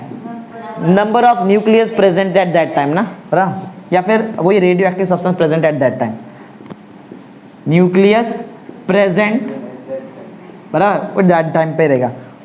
लैम्बडा क्या है? कांस्टेंट ना, प्रोपोर्शनलिटी कांस्टेंट बोलेंगे, प्रोपोर्शनलिटी कांस्टेंट, इसका नाम है। कौन से लॉ से आया हो? रेट लॉ से। तो इसका एक दूसरा नाम है रेट कांस्टेंट। क्या बोलेंगे इसको? रेट लॉ से आया ना, तो रेट लॉ में जो कांस्टेंट उसका नाम बोल सकते हैं रेट कांस्टेंट। क्या बोलेंगे उसको? रेट कांस्टेंट नहीं, शायद अलग हो गया। क्या कर रहे हैं? डी के कर रहे हैं ना, डी के करें ना, तो रेट कांस्टेंट नहीं, डी के कांस्टेंट नाम है, गलती हो गया, वो DCAY, बराबर, डी के कांस्टेंट। याद रहेगा? ये याद रहेगा ना। लैम्बडा का नाम क्या है? लैम्बडा को बोलते हैं proportionality constant, called as decay constant बोलेंगे। प्रोपोर्शनलिटी कांस्टेंट है, लेकिन एक्चुअली उसका नाम क्या है? डी के कांस्टेंट ना। अब जरा मेरे को बताओ, ये नेगेटिव साइन क्या इंडिकेट करता है? नेगेटिव साइन इंडिकेट्स क्या? मास, मास की मैं बात करूं, mass of radioactive substance is decreasing. किसके हिसाब से? टाइम के, विद टाइम में टाइम आगे जाएगा तो मास कम होते जाएगा। नेगेटिव साइन इंडिकेट्स दैट क्या? मास ऑफ क्या? रेडियो एक्टिव सब्सटेंस, रेडियो बराबर ना। क्या था? मास ऑफ रेडियो एक्टिव, अच्छा वो है ही नहीं इधर, बराबर। बोलो, mass of radioactive substance क्या हो रहा था? डिक्रीज हो रहा था ना, डिक्रीजेस विथ टाइम, टाइम के हिसाब से ना, विथ टाइम या फिर विथ रेस्पेक्ट टू टाइम, ये ज़्यादा अच्छा रहेगा, विथ रेस्पेक्ट टू टाइम। समझा? डी के लॉ समझा क्या है? मैथमेटिक्स है, और वो पहला वाला तो पॉइंट तुमको याद रखना पड़ेगा। ये मैथमेटिक्स याद रहेगा ना तुमको, ये बहुत इंपॉर्टेंट है बड़ा, ये सेकंड मैथ ये हो गया, फिर थर्ड में बताओ, ये फोर्थ पॉइंट नेगेटिव साइन बताओ। समझा क्या हुआ है, याद रहेगा। ये डी के ऊपर हमारा आगे वाला डेरिवेशन है 11th और 12th वाला, वो भी करेंगे, ऐसा नहीं 11th वाला और 12th रब करके करते हैं उसको, 12 है टोटल बड़ा, बड़े बड़े डेरिवेशन हैं। समझा क्या है, क्या किया डी के, इसके ऊपर ही हमारा आगे का डेरिवेशन है। समझा रहे तुमको ये क्या है, क्योंकि है टाइम, भरपूर टाइम है अपने पास बड़ा, कर सकते हैं।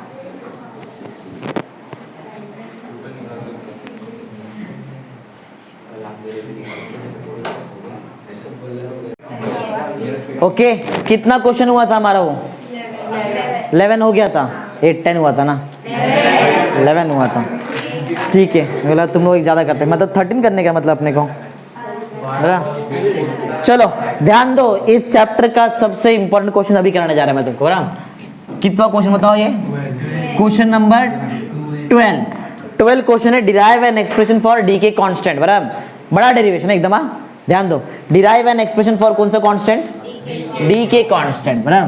तो डिराइव एन एक्सप्रेशन फॉर कौन सा कांस्टेंट, डी के कांस्टेंट। डी के कांस्टेंट क्या है, चलो देखते हैं फटाफट। लैम्बडा को ही तो बोलते हैं ना डी के कांस्टेंट, लैम्बडा निकालेंगे अपन, लैम्बडा बड़ा डेरिवेशन एकदम अच्छा खासा बड़ा डेरिवेशन है। चालू करते हैं ना, स्टार्ट करते हैं। ध्यान दो, देखो तो रेट लॉ याद है क्या, रेट लॉ बता, रेट लॉ लगेगा इधर, बोलो क्या था rate law, the rate of, बोलो rate of decay of radioactive substance is directly proportional to the nucleus present at that time। वो तुम लोग लिखेंगे, वो मैंने लिखे, खाली ऐसा वहाँ पे कोलन कर देगा, बस तुम लोग खुद से लिख लेना। बोलो फर्स्ट पॉइंट लिखने जा रहे हैं ना हम लोग, फर्स्ट पॉइंट थोड़ा सा बड़ा है, ध्यान देना एकदम अच्छे से। फर्स्ट पॉइंट, अकॉर्डिंग टू कौन सा लॉ,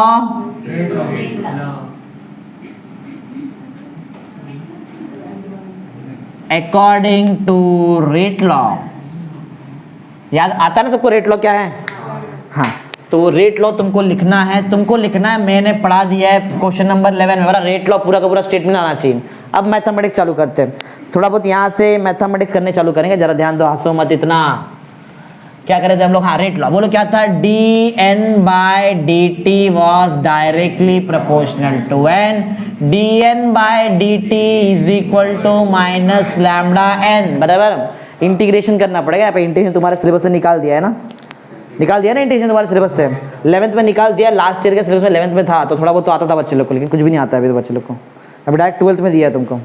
ठीक है, बेसिक तुमको ना इंटीग्रेशन का बेसिक फॉर्मूला बता दिया तो कर सकते, इतना भी हार्ड नहीं है, डेरिवेटिव आता है ना उसके लिए सही है, ज़्यादा कुछ हार्ड नहीं है। तुमको फॉर्मूला बताता है, अपने आप सॉल्व कर लेंगे तुम लोग। देखो तो अभी तक देखो क्या है, हाँ क्या, हाँ फॉर्मूला वहाँ पे लिखा हुआ है, इधर देखो। तो मैं इंटीग्रेशन करने का रूल है, बराबर, इंटीग्रेशन करने का एक रूल है, जरा फॉर्मूला जो लग रहा है बता देता हूँ, इधर देखो, इधर ही बताता हूँ नहीं तो बच्चे लोग भूल जाएंगे। देखो अभी के लिए इधर लिखते बाद में, इधर देखो, इंटीग्रेशन ऑफ dx, बराबर, इसका आंसर होता है x, इंटीग्रेशन ऑफ dx का आंसर क्या रहेगा, मिलेगा, देखो तुमको वहाँ पे पहला ही है, हाँ वो प्लस सी मतलब कांस्टेंट रहेगा, बराबर, दिख रहा है। दूसरा इधर देखो, इंटीग्रेशन ऑफ 1/x dx का आंसर रहेगा log, एक्चुअल में log to the base e होता है, log to the base e, जिसको हम लोग ln ऑफ x भी बोलते हैं, बराबर, ln याद रहेगा, थर्ड दिख रहा है, वो log mod ऑफ x लिखा है, बराबर, लेकिन वो log का बेस क्या है, जब बेस कुछ नहीं लिखा रहता तो बेस e रहता है, और log to the base e को हम लोग क्या बोलते हैं, ln, बराबर, नेचुरल log रहेगा, बराबर, समझा है फॉर्मूला, याद ये यूज होने वाला। जरा एक पॉइंट जरा नोट करो, जिधर dx है उधर x का टर्म है ना, ये रूल याद कर लो इंटीग्रेशन करने के टाइम पे, जिधर dx रहेगा उधर x का टर्म होना ही चाहिए, जिधर dt रहेगा उधर t का टर्म होना ही चाहिए, बराबर। लेकिन अगर एक्सप्रेशन में dt के साथ t का टर्म तुम लोग तब रख सकते हैं जब तुम्हारे पास t रहेगा वो इक्वेशन में, dx के साथ x का टर्म तुम लोग सिर्फ तब रख सकते हैं जब x रहेगा। समझा पॉइंट क्या है, ट्राई करो dx के साथ x बनाने का, ट्राई करो dt के साथ t बनाने का, सिंपल लॉजिक है। चलो देखते हैं, इधर आओ, क्या है तुम्हारे पास dn, तो dn के साथ क्या रहना मांगता है n, अरे रूल है ना, dx के साथ x तो dn के साथ, तो ये n को नीचे लेके आऊं, आएगा ना 1/n हो जाएगा, dn लिख दो, समझा क्या, हमेशा dx रहने दो, dt रहने दो, dn रहने दो, हमेशा न्यूमरेटर में ही रहना चाहिए वो। ये dn न्यूमरेटर में है क्या, ये dt न्यूमरेटर में है बोलो, dt न्यूमरेटर में है क्या? नहीं, लेके जाओ न्यूमरेटर में उसको, किधर लेके जाएंगे? Minus lambda dt। मैंने क्या बोला? dn के साथ n बनाने का ट्राई करो, रहेगा तो बना ही सकते हैं। dt के साथ t आ ही नहीं सकता, t है ही नहीं मेरे पास, समझा क्या? चलो ऐसा हो गया। अब हम लोग क्या करेंगे? इंटीग्रेट, अब इंटीग्रेटिंग करेंगे मैम।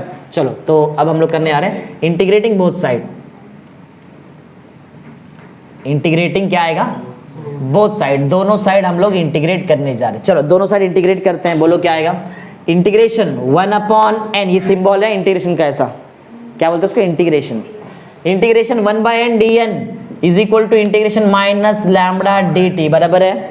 जैसे डेरिवेटिव में से कांस्टेंट बाहर आता है, जैसे लिमिट में से कांस्टेंट बाहर आता है, वैसे इंटीग्रेशन से भी कांस्टेंट बाहर आता है, बराबर। क्या n कांस्टेंट है?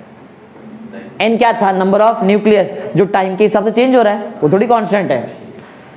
dt वो तो समझो, d dx dn ये सब कांस्टेंट नहीं है, वो तो वैसे रहेगा। लैम्बडा क्या बोलते हैं हम लोग? d के कांस्टेंट या प्रोपोर्शनल, वो तो नाम में ही, वो तो बाहर आ सकता है, तो माइनस और लैम्बडा बाहर। बोलो क्या क्या बताओ? Integral 1/n dn is equal to minus lambda integration of dt। बोलो समझा ये चीज? समझा है? अब फॉर्मूला है, अगर 1/x dx का आंसर ln of x आता है, तो 1/n dn का आंसर क्या आएगा? ln of n, बराबर ना? ln of n, x थोड़ी, बराबर। इधर मैं लिख देता हूँ फॉर्मूला। चलो फॉर्मूला देखते हैं यहाँ पे, बोलो जरा फॉर्मूला क्या है? बराबर फॉर्मूला बता रहा हूँ तुमको, बराबर। ये इसका ही फॉर्मूला लिख दे, डायरेक्ट इसको फॉर्मूला बना देते हैं। इंटीग्रेशन 1/n dn का फॉर्मूला क्या रहेगा? ln of n, ln मतलब log to the base e, बराबर। ln को हम लोग क्या लिख सकते हैं? log to the base e लिख सकते हैं। इंटीग्रेशन दूसरा dt का फॉर्मूला क्या रहेगा? अगर इंटीग्रेशन dx होता है तो इंटीग्रेशन dt क्या रहेगा? t, समझा क्या? इजी है ना? यही तो फॉर्मूला है, बस ये फॉर्मूला अप्लाई करते हो ऊपर। चलो तो बोलो क्या आएगा बताओ? इंटीग्रेशन, एक बार इंटीग्रेशन लगा दिया तो फिर इंटीग्रेशन साइन नहीं आना चाहिए। बोलो इंटीग्रेशन 1/n dn क्या? log n, हाँ ln of n, ln of n ना, या तो log to the base e n ना, हाँ, is equal to minus lambda. बोलो एक मिनट, जब भी हम लोग ऐसा इंटीग्रेशन लगाते हैं, इसको बोलते हैं इनडेफिनाइट इंटीग्रेशन। क्या बोलेंगे इसको? लिमिट नहीं है ना उधर, याद इधर लिमिट भी रहता है, उसको बोलते हैं डेफिनाइट इंटीग्रेशन। डेफिनाइट नहीं, ये इनडेफिनाइट है। जब भी इनडेफिनाइट इंटीग्रेशन लगता है, देखो साथ में c आता है, कांस्टेंट आता है, कांस्टेंट। कितनी बार इंटीग्रेशन लगाया तुम लोगों ने? 2, तो 2 बार कांस्टेंट आएगा। ये पहले का आंसर बोलो क्या बोला तुम लोगों ने? ln of n। एक बार इंटीग्रेशन लगाया तो इधर एक कांस्टेंट आएगा, उसको मैं c नाम नहीं देगा, उसको मैं नाम c1 देने वाला। पहली बार आया ना कांस्टेंट, अब दूसरी बार भी आने वाला है, इसके लिए c1 से, अगर एक ही बार आता तो c लिखते डायरेक्ट हम लोग। इज इक्वल टू बोलो minus lambda integration of dt t plus, समझा? कांस्टेंट है ये, कौन सब कांस्टेंट को एक साथ रखो साइड में, बराबर। तो बोलो ln of n is equal to minus lambda, एक काम कर माइनस लैम्बडा t, ठीक है रहने दो, चलो minus lambda t plus c2 है, इधर से कौन गया? c2 कांस्टेंट है, c1 constant minus constant, new constant c, चलेगा क्या? चलेगा ना? बोलो क्या आएगा? ln of n is equal to minus lambda t plus c। समझा क्या किया है? मालूम है क्या निकालने का तुमको? पढ़ो जरा क्वेश्चन पढ़ो। लैम्बडा निकालने का है। लैम्बडा तब मिलेगा जब ये c हटेगा। c हटाने के लिए याद देखो, ये डिफरेंशियल इक्वेशन का पार्ट है, एक्चुअल में 12th में मिलेगा, बड़ा ये सब चीज। कांस्टेंट हटाने के लिए हम लोग यूज करते हैं बाउंड्री कंडीशंस, या फिर इनिशियल कंडीशन बोल सकते हैं, इनिशियल कंडीशन। अब ये c देखो, जब तक c हटे तब तक लैम्बडा मेरे को मिलेगा ही नहीं, तो मैं c हटाने जा रहा है। अभी क्या हटाने जा रहे हैं हम लोग? c। वैसे देखा जाए तो ये इक्वेशन में 2 कांस्टेंट है, एक तो खुद d के कांस्टेंट और दूसरा c, लेकिन लैम्बडा ही तो निकालने का है, उसको थोड़ी हटाएगा मैं, समझा? क्या चाहिए तुमको? c मिलेगा तो लैम्बडा मिल जाएगा। चलो पहले c निकालने का है, समझा है क्या? ऑलमोस्ट आधा रास्ता हम लोग आ गए, बराबर, आधा और बाकी है। समझा ना क्या हुआ यहाँ पे? ये रहेगा हमारा इक्वेशन नंबर 1, बराबर। इसको इक्वेशन 1 देंगे। अब बोलो क्या निकालने वाले हम लोग? c कैसे निकलता है? इनिशियल कंडीशन से, इनिशियल स्टार्टिंग वाला कंडीशन, बराबर। चलो तो c निकालना स्टार्ट करते हैं। बोलो c निकालने के लिए बहुत इजी लॉजिक है। एट स्टार्ट, जब एकदम स्टार्ट हो रहा था ये सब जो कुछ भी है, डी के रेडियो एक्टिव डी के स्टार्ट हो रहा था, वो टाइम पे टाइम कितना होता रहेगा? 0 होता रहेगा टाइम। स्टार्ट हो रहा है ना, अभी तो स्टार्ट हो रहा है, तो टाइम कितना रहेगा? लेकिन कुछ ना कुछ तो तुम्हारे पास न्यूक्लियस प्रेजेंट रहेगा वहां पे। जो न्यूक्लियस प्रेजेंट था टाइम इक्वल टू 0 पे, क्या मैं उसको n0 लूं? चलेगा? n क्या है, nucleus present at that time. अब दैट टाइम जीरो टाइम है, जीरो के लिए n जीरो लिया मैं, अरे वो लिया था ना R naught R T, 0 degree Celsius R T device से ही तो है, समझा। तो टाइम जीरो पे मैंने क्या ले लिया है, नंबर ऑफ न्यूक्लियस प्रेजेंट कितना है, n नॉट। ये अगर जैसी में इधर डाला ना मेरे को c का वैल्यू मिल जाएगा, समझा। ये कंडीशन, इसको बोलते हैं बाउंड्री कंडीशन या फिर बोल सकते हैं इनिशियल कंडीशन। जैसी वैल्यू मैंने ऊपर डाला मेरे को c कैसे मिलेगा मालूम है, टाइम के जगह क्या आ जाएगा, तो 0 इंटू लैम्बडा गया ना, ये पूरा पार्ट गया, डायरेक्ट c का आंसर ln ऑफ n आ जाएगा। n नहीं, वो टाइम पे n के जगह में क्या लिखना पड़ेगा, n नॉट मिलेगा ना, समझा कैसे मिलता है, ऐसा मिलता है। चलो पुट करते हैं फ्रॉम इक्वेशन, कौन सा फ्रॉम इक्वेशन बोलो, 1 ना। तुम्हारे पास ln ऑफ कैपिटल N है माइनस लैम्बडा इंटू टाइम का आंसर कितना लिया है, 0 प्लस c मिल रहा है ना तुमको। अच्छा रुक जाओ, टाइम 0 डाला तो n थोड़ी लिखेंगे, n नॉट लिखना पड़ेगा बराबर। तो ln of n naught is equal to, ये तो 0 हो गया, 0 प्लस c, मतलब तुमको c का आंसर मिल गया। देयरफॉर c बोलो कितना मिला, c is equal to ln of n naught, समझा ना, याद है, हाँ गया ना, लैम्बडा इंटू 0 0 ना।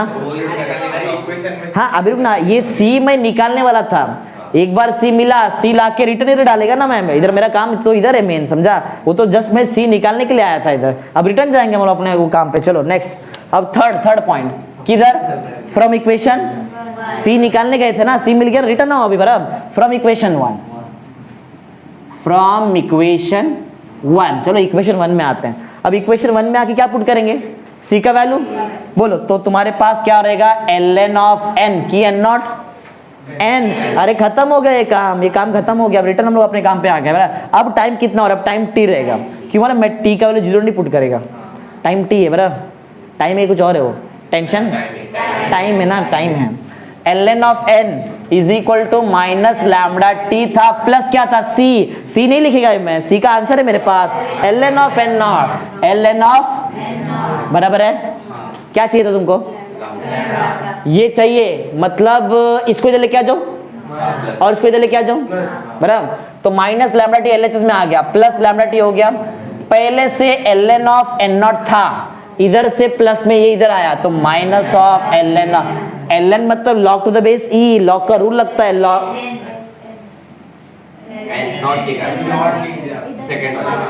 अच्छा ये ना बराबर है, बराबर ना अभी, हाँ लॉग नहीं सिखाना तुमको, लेकिन अभी तक लॉग नहीं सिखाना, लॉग रूल सिखाया, रूल ना लॉग का रूल। इधर देखो इधर ही फॉर्मूले में लिख देता, इधर देखो, since log A minus log B, मालूम है क्या उतना होता है, log of a by b, यही चाहिए अपने को, यही लगे यार। अरे log to the base e मतलब ln एक ही बात है, चलता है। तो ln of a minus ln of b क्या आएगा, ln of a by b, ln मतलब लॉग है, खाली बेस e है बराबर, और कुछ नहीं। चलो बोलो लैम्बडा t का आंसर ln बोलो n नॉट अपॉन n बराबर है, क्या निकालने वाले थे तुम लोग, लैम्बडा का आंसर क्या आएगा, 1 अपॉन t, ln को अब लिखो लॉग के फॉर्म में, log to the base e ना, n नॉट अपॉन n बराबर है। अब एक बहुत इंपॉर्टेंट चीज सिखाता है, ये 12th के एंड तक याद रखो बराबर, इसको हर बार लगेगा केमिस्ट्री में तुमको। जैसे ही log to the base e तुम्हारे पास है, तुमको अगर इसको log टू द बेस 10 करने का, क्या करने का, log टू द बेस, क्यों मालूम है तुमको, जो log टेबल दिया है ना, log टेबल तो लिया रहेगा, log टेबल में से वही नंबर सॉल्व कर सकते हैं जिसका log टू द बेस 10 है, log to the base e solve नहीं होता है, ई सॉल्व नहीं कर सकते, समझा, log to the base E find नहीं कर सकते तुम लोग। अब सोचो ना, ये n नॉट एक नंबर रहेगा, समझो n नॉट 4 है और n है 2, तो 4 अपॉन 2 log ऑफ 2 तुम लोग log टेबल से ढूंढेंगे ना बराबर ना, तो log ऑफ 2 तो log टेबल से ढूंढने के लिए तुमको log का बेस ई नहीं, बेस क्या बनाना पड़ेगा, 10, समझा। अभी बनता कैसे, बहुत इजी, शॉर्टकट याद रखो, एंड तक याद रखना 12th के, नीचे टी एज इट इज है, मैंने ई का बेस क्या बना दिया, तो एक एक्स्ट्रा नंबर लेना पड़ता है, वो नंबर है 2.303, याद रहेगा, शॉर्टकट है। log टू द बेस ई से log टू द बेस 10 बनाने का, तो एक्स्ट्रा नंबर क्या आता है, 2.303, शॉर्टकट एकदम सिंपल बन। तो यहाँ पे आ जाएगा लैम्बडा का आंसर मिल गया ना, समझा लैम्बडा का आंसर कैसे निकाला, तो ये हम लोग ने निकाल दिया डी के कॉन्स्टेंट लैम्बडा, समझा, बोलो समझा रहेगा ना, डी के कॉन्स्टेंट कैसे निकाला है। हाँ अब और भी निकालना है, तो समझो एक लैम्बडा निकाल दिया हम लोग ने, टाइम इक्वल टू 0, लैम्बडा सब पुट किया, लैम्बडा निकाल दिया ना, log टू द बेस 10 में लैम्बडा है, तुम्हारे पास lambda log to the base e में भी है ना, इधर भी है ना, दोनों में रखो, log to the base e में भी रखो, लॉग टू द बेस 10 में भी रखो, दोनों होना चाहिए। समझा कैसे किया ये? हाँ, अब अगर समझो मुझे एन नॉट निकालना है, क्या निकालने का है? अभी तुमने डी की कांस्टेंट निकाला ना, अगर मुझे एन नॉट निकालना है तो एन नॉट एक्चुअल में और दो चीज निकालने है तुमको, एन नॉट भी निकालने का है, एन भी निकालने का है, बराबर? एन नॉट भी निकालेंगे, एन भी। एन नॉट मालूम है क्या है? Number of nucleus present, number of nucleus present at time 0, और एन क्या है? Number of nucleus present at time T. T पे जो न्यूक्लियस है वो एन है, बराबर है, और टाइम 0 पे जो न्यूक्लियस प्रेजेंट है वो, ये सब ओरल में आएगा तो बहुत इंपॉर्टेंट चीज है, समझा? चलो तो क्या करने वाले थे हम लोग? हाँ, एन नॉट निकाले थे ना हम लोग, क्या निकालने जा रहे हैं? थर्ड पॉइंट, बराबर? For N naught, N naught याद है ना क्या है? Number of nucleus present at time 0, बराबर, और एन क्या रहेगा? Number of nucleus present at time T, बराबर? चलो देखते हैं तो अब एन नॉट कैसे निकाला जाएगा। एन नॉट निकालने के लिए मेरे को एक इक्वेशन यूज करना पड़ेगा, बराबर? एन नॉट जरा ढूंढो ऊपर किधर तुमको एन नॉट मिलता है क्या, जिसमें बेस ई रहेगा वही यूज करेंगे, बेस 10 वाला नहीं यूज करेंगे। इधर देखो ना ऊपर ये क्या है, इधर से मिलेगा ना एन नॉट। एन नॉट तब मिलेगा जब लॉग हटेगा। लॉग कैसे हटता है? एंटी लॉग लेने से। अब तुमको एक और शॉर्टकट यहाँ पे सिखाता है, शॉर्टकट ये सब याद रखो। चलो तो इधर ना इसको कुछ इक्वेशन देते, कहाँ तक इक्वेशन आया, एक ही दिया ही अभी तक अपने, इसको इक्वेशन 2 ले लो, बराबर? तो फ्रॉम इक्वेशन 2 जरा ध्यान दो, फ्रॉम इक्वेशन 2, बराबर? इक्वेशन 2 यूज कर रहे हैं। इक्वेशन 2 है क्या? इक्वेशन 2 है क्या पहले लिखो, lambda T is equal to L N. L N मालूम है क्या है? एल एन का मतलब क्या है? बेस क्या है? बेस 10। गलती से मत यूज करना, रॉन्ग हो जाएगा तुम्हारा आंसर, बराबर? एन नॉट, और यहाँ पे क्या आएगा? एन। एक साइड लॉग है, दूसरी साइड लॉग नहीं है, समझा? मुझे निकालना क्या है? N naught. एन नॉट निकालने के लिए एन नॉट को फ्री करना पड़ेगा लॉग से। लॉग से कैसे हटेगा वो? जब तुम लोग लेंगे एंटी लॉग, बराबर? तो यहाँ पे तुमको लिखना पड़ेगा taking antilog on both sides, समझा? टेकिंग क्या? Antilog on both side. बोलो, taking antilog. Antilog मतलब क्या है? Antilog on both side, दोनों साइड तुम लोगों ने ले लिया है एंटी लॉग, बराबर? चलो एंटी लॉग लेते, बोलो क्या आएगा? एटी लॉग ऑफ क्या आएगा? Lambda T. लेना पड़ेगा ना एंटी लॉग, लिखना पड़ेगा आजू बाजू, is equal to anti, anti पूरा मतलब एटी लॉग लिखो चलेगा, anti anti log of anti log of क्या आएगा? L N of N not upon N, बराबर है? समझा? एंटी लॉग लॉग को कैंसिल कर सकता है, लेकिन ये एंटी लॉग किसको कैंसिल करेगा? समझा? देखो क्या होता है, शॉर्टकट इसके लिए। तो यहाँ बोलो एंटी लॉग लॉग को कैंसिल कर देगा, लॉग टू द बेस ई को। लॉग टू किसको कैंसिल किया? लॉग टू द बेस, बहुत इंपॉर्टेंट चीज है। चलो कैंसिल किया, बोलो क्या आएगा? क्या बचा फिर तुम्हारे पास? N naught. फ्री हो गया ना N naught, N naught free हो गया। अब यहाँ से निकाल, प्रॉब्लम इधर है, इसके पास लॉग नहीं था, फिर भी तुमने एंटी लॉग लिया, तो ये चीज ई के पावर में चले जाता है। किधर जाएगा? रीजन ई के पावर में क्यों गया? क्योंकि इधर इसका बेस ई था। अगर मैं बेस 10 लेता तो ये 10 के पावर में चले जाता, लेकिन प्रॉब्लम था उधर तुमको 2.303 भी नंबर लेना पड़ता था, समझा? और उधर एंटी लॉग नहीं ले सकते, प्रॉब्लम हो जाएगा। समझा क्या है? समझा ई के पावर में क्यों जा रहा है? समझा? एंटी लॉग तुम लोग ले लेंगे कभी आगे भी, जब भी फ्यूचर में वो डेरिवेशन करेंगे तो एंटी लॉग लेना पड़ेगा। अगर एक साइड लॉग नहीं है लेकिन दूसरे साइड लॉग का बेस ई है, तो इधर का एलिमेंट ई के पावर में जाएगा, याद रखना। आगे भी बोलो क्या आएगा? बोलो ई रेज टू लैम्डा टी, ई के पावर में गया ना। क्या चाहिए था बताओ तुमको? एन नॉट के लिए एन भेजना पड़ेगा खाली इधर, तो बोले एन नॉट का आंसर क्या आएगा? N into e raise to lambda t, खत्म। समझा? एन कैसे निकाला? एन नहीं एन नॉट निकाला ना, एन नॉट। एन नॉट समझ में आया क्या है? N naught is the number of nucleus present at time 0। ऐसा ही मेरे को एक और चीज निकालने का, बोलो क्या बताया? एन। सेम लॉजिक लगाएंगे और क्या है? अरे एन इधर से निकल सकता है ना, एन इधर लाएंगे, इसको नीचे लेके आएंगे। आधा काम तो किया है ना पहले से, क्यों बार बार वही करने का? इसको भी इक्वेशन ले लो, चलो ये काम में आएगा हमको। 2 ना, इसको इक्वेशन 3 ले लूँ, चलेगा ना? 3 इक्वेशन 3। तो बोलो कहाँ पे? 4th पॉइंट ना, फ्रॉम इक्वेशन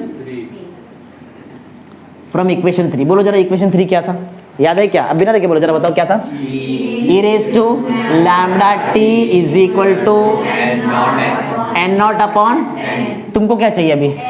तो एन ऊपर लेके आओ, e raise to lambda t नीचे भेजो। बोलो एन का आंसर क्या आएगा? N not upon e raise to lambda. नीचे है तो e raise to lambda t, ऊपर गया तो e raise to minus lambda t. Simple है, आने लगा अभी अपने को। N is equal to N naught e raise to minus lambda t. निकल दिया ना, निकाल दिया ना? समझा कैसे किया है? तो ये हम लोगों ने क्या निकाला? Number of nucleus present at time T. चलो लिखते, मालूम पड़ेगा नहीं तो मालूम नहीं पड़ेगा। बोलो क्या है ये? बोलो क्या है? नंबर ऑफ न्यूक्लियस प्रेजेंट कभी, present at time equal to 0। ये क्या है? ये भी नंबर ऑफ न्यूक्लियस है ना, नंबर ऑफ न्यूक्लियस प्रेजेंट कब, प्रेजेंट एट टाइम टी ना इक्वल टू टी। समझा? टी इक्वल टू टी मत लिख देना, जैसे इधर टी इक्वल टू 0 तो टी इक्वल टू टी तो कैंसिल हो जाएगा ना फिर तुम। समझा? टाइम इक्वल टू टी लिखो, ज़्यादा अच्छा रहेगा। समझा कैसे किया है? तो ये क्या क्या निकाला हम लोगों ने, एन निकाल दिया, एन नॉट निकाल दिया ना, बराबर है। अभी 7 मिनट्स एक और कर सकते हैं आराम से, भी कर लेते। चलो 12 हो गया ना, 13 भी कर, वो छोटा सा एकदम क्वेश्चन नंबर 13 कर ले, क्या प्रॉब्लम है, बैठ सकते हैं। क्या करेंगे वैसे घर पे जाके, करते क्या है, सो ही जाते ना, तो कुछ काम करते हैं यहाँ बैठ के। चलो तो नेक्स्ट चीज है हाफ लाइफ टाइम, बराबर, या फिर हाफ लाइफ बोल सकते हैं। हाफ लाइफ समझ में आता है, आधी जिंदगी।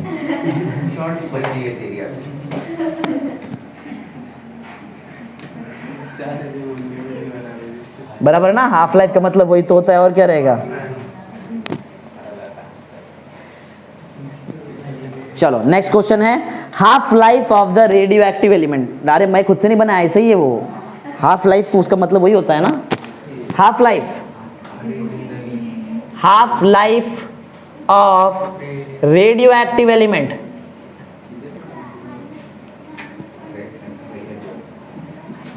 बराबर, हाफ लाइफ, हाफ लाइफ मतलब क्या, देखो लाइफ क्या रहेगा, सुनो, रेडियो एक्टिव एलिमेंट है, उसका कुछ तो लाइफ रहेगा। कब तक उसका लाइफ चलेगा, जब तक वो बचा रहेगा ना। एक बार धीरे धीरे कम कम कम कम हो खत्म तो गया, लाइफ खत्म ना उसका। समझा? लाइफ मतलब टाइम, लाइफ मतलब टाइम होता है ना। हमारा लाइफ क्या है, हमारा जन्म से लेके हमारा मृत्यु तक का टाइम, उसको ही बोलते हैं ना लाइफ, यही लाइफ। तो इसका टाइम क्या रहेगा, इसका लाइफ टाइम, इसका जन्म थोड़ी होता है, अरे उसका कुछ तो मास रहेगा। वो मास जब तक खत्म हो नहीं हो जाता है तब तक जो टाइम है वो उसका लाइफ टाइम। हम लोग कौन सा लाइफ पढ़ रहे हैं, उसका आधा लाइफ, मतलब पूरा मास खत्म हो जाएगा क्या, आधा, मतलब रिएक्शन आधा, आधा रिएक्शन होने के लिए जो टाइम लगा वो half life time.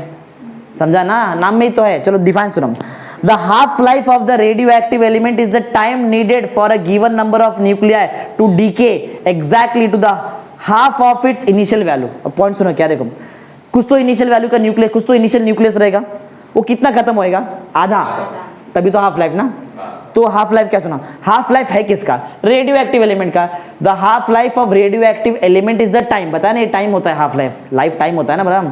Half life of the radioactive element is the time needed, time लगेगा बराबर, for the radioactive element to decay to its 1/2 ना, to decay to 1/2 of its initial value. Initial value की final value का आधा, initial, अरे final तो 0 हो जाएगा, खत्म हो जाएगा, इनिशियल ज्यादा रहेगा ना। फिर से बोलता, जरा ध्यान से सुना, half life of radioactive element is the time needed for decay of, किसका decay, of radioactive element to 1/2, 1/2 मतलब half, 1/2 of its initial value. Simple है, बोलो क्या बताओ, हाफ लाइफ किसका, of radioactive element, of radioactive ना, of radioactive element क्या है, इज द टाइम ना, इज द टाइम, कौन सा time, is the time needed ना, is the time needed to decay ना, टू डीके, अरे आवाज मत करो, टू डीके क्या, किसका डीके होता है, decay of radioactive element, of radioactive element. कितना डीके होना मांगता है, to radioactive element to decay, कहाँ तक लिखा है, needed to decay of radioactive element, बराबर ना। Half life of radioactive element is the time needed to decay of radioactive element to 1/2 ना, 1/2 समझ में आता है, 1/2 आधा, उसको ही बोलते हैं 1/2 ऑफ इट्स, कौन सा वैल्यू, इनिशियल वैल्यू। इजी है ये, ज्यादा हार्ड नहीं है, डायरेक्शन इतना बड़ा नहीं है, छोटा सा ही है। इनिशियल वैल्यू, INI बराबर, इनिशियल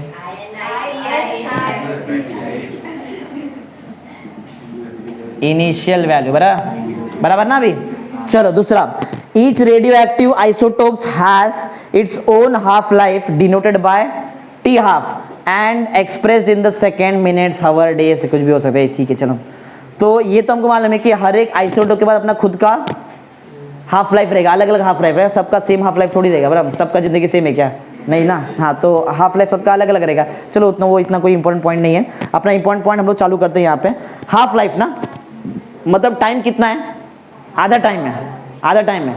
अगर टाइम आधा है तो बताओ जो तुम्हारा नंबर ऑफ न्यूक्लियस है वो कितना डीके हुआ रहेगा आधा टाइम पे, आधा डीके हुआ रहेगा। किसका आधा, पहले वाले का आधा। पहले कौन था बताओ, पहले कितना था, एन नॉट था पहले, पहले एन नॉट था। अरे टाइम 0 पे एन नॉट था ना, इसका आधा, अरे एन नॉट का आधा एन रहेगा क्या, एन नॉट का आधा मतलब एन नॉट बाई 2, आधा मतलब बाई 2। 3 का आधा कैसे करते हैं 3/2, 10 का आधा 5 कैसे करते हैं 10/2, तो एन नॉट का आधा एन नॉट बाई 2। इतना ही करने को, ज़्यादा नहीं करने का उसमें। चलो देखते हैं, और टी हाफ वहाँ से हम लोग निकाल देंगे। हाँ तो किधर थे हम लोग, फर्स्ट पॉइंट लिख दिया ना, फर्स्ट पॉइंट लिख दिया। चलो तो अब आते हैं कंडीशन पे। अब जो टाइम हो रहा है, टाइम कितना है, T half, time T half है ना, टाइम आधा टाइम है ना, आधा टाइम। टाइम अगर टी हाफ है तो जो तुम्हारा नंबर ऑफ न्यूक्लियस बचा रहेगा ये टाइम पे वो कितना रहेगा, पहले वाले का आधा ना, पहले तो एन नॉट था ना, बराबर है ना। एन समझ में आ रहा है क्या, N is the number of nucleus present at half time, बराबर ना।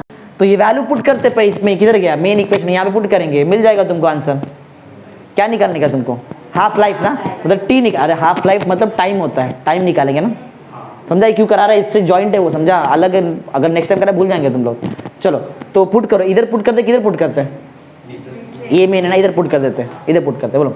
सिंस हमको मालूम है कि लैम्बडा का फॉर्मूला क्या है, 2.303 by T log to the base 10 of क्या, एन नॉट अपॉन एन ना। इसमें सब वैल्यू पुट करने वाले हम लोग, बराबर।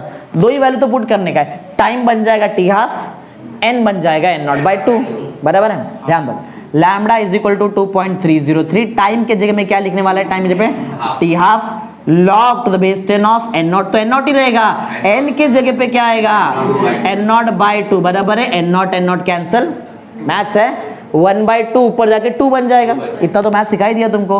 Lambda is equal to 2.303 upon t half, बराबर log to the base 10 of 2।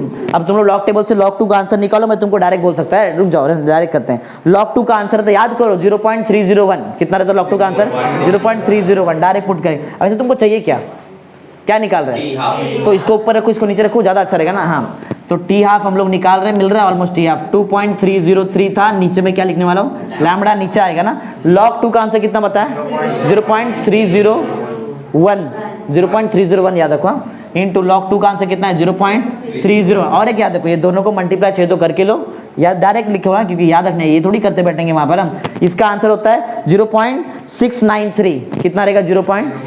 Multiply करके देखो उतने आएगा ना, 0.693 अपॉन लैम्बडा ना, समझा, बराबर ना। तो ये तुम्हारा क्या है, हाफ लाइफ, समझा, हाफ लाइफ निकाल दिया ना टी हाफ, तो यहाँ पे हमने टी हाफ निकाल दिया। अगर तुमको यहाँ पे लैम्बडा पूछा रहेगा, डी के कांस्टेंट फॉर हाफ लाइफ, तो लैम्बडा ऊपर लिखो, टी हाफ नीचे लिख दो, बराबर ना। ये क्या बताओ, this is the required expression for, हाँ रिक्वायर्ड एक्सप्रेशन फॉर, कौन सा है बताओ, required expression for half life ना, half life of radioactive element, खत्म। यहाँ पे समझा ना सबको, समझा, अच्छा हो गया, नहीं पहले कर दिया, इससे कनेक्टेड था ना, नहीं तो बाद में समझ में नहीं आता था तुमको, समझा ना कैसे किया है। तो चलो ये भी हमारा यहाँ पे कंप्लीट हो जाता है ना, इतना ही है। चलो और करना है, नहीं वैसे तो बहुत जगह और करा सकता है, ठीक है। चलो टाइम भी तुम्हारा हो गया, इतना ही करते, बाकी नेक्स्ट आज उल्टा ज़्यादा ही कर लिया अपन ना, आज थियरी कर लिया पूरा, 2 आवर यूटिलाइज किया अपन ने।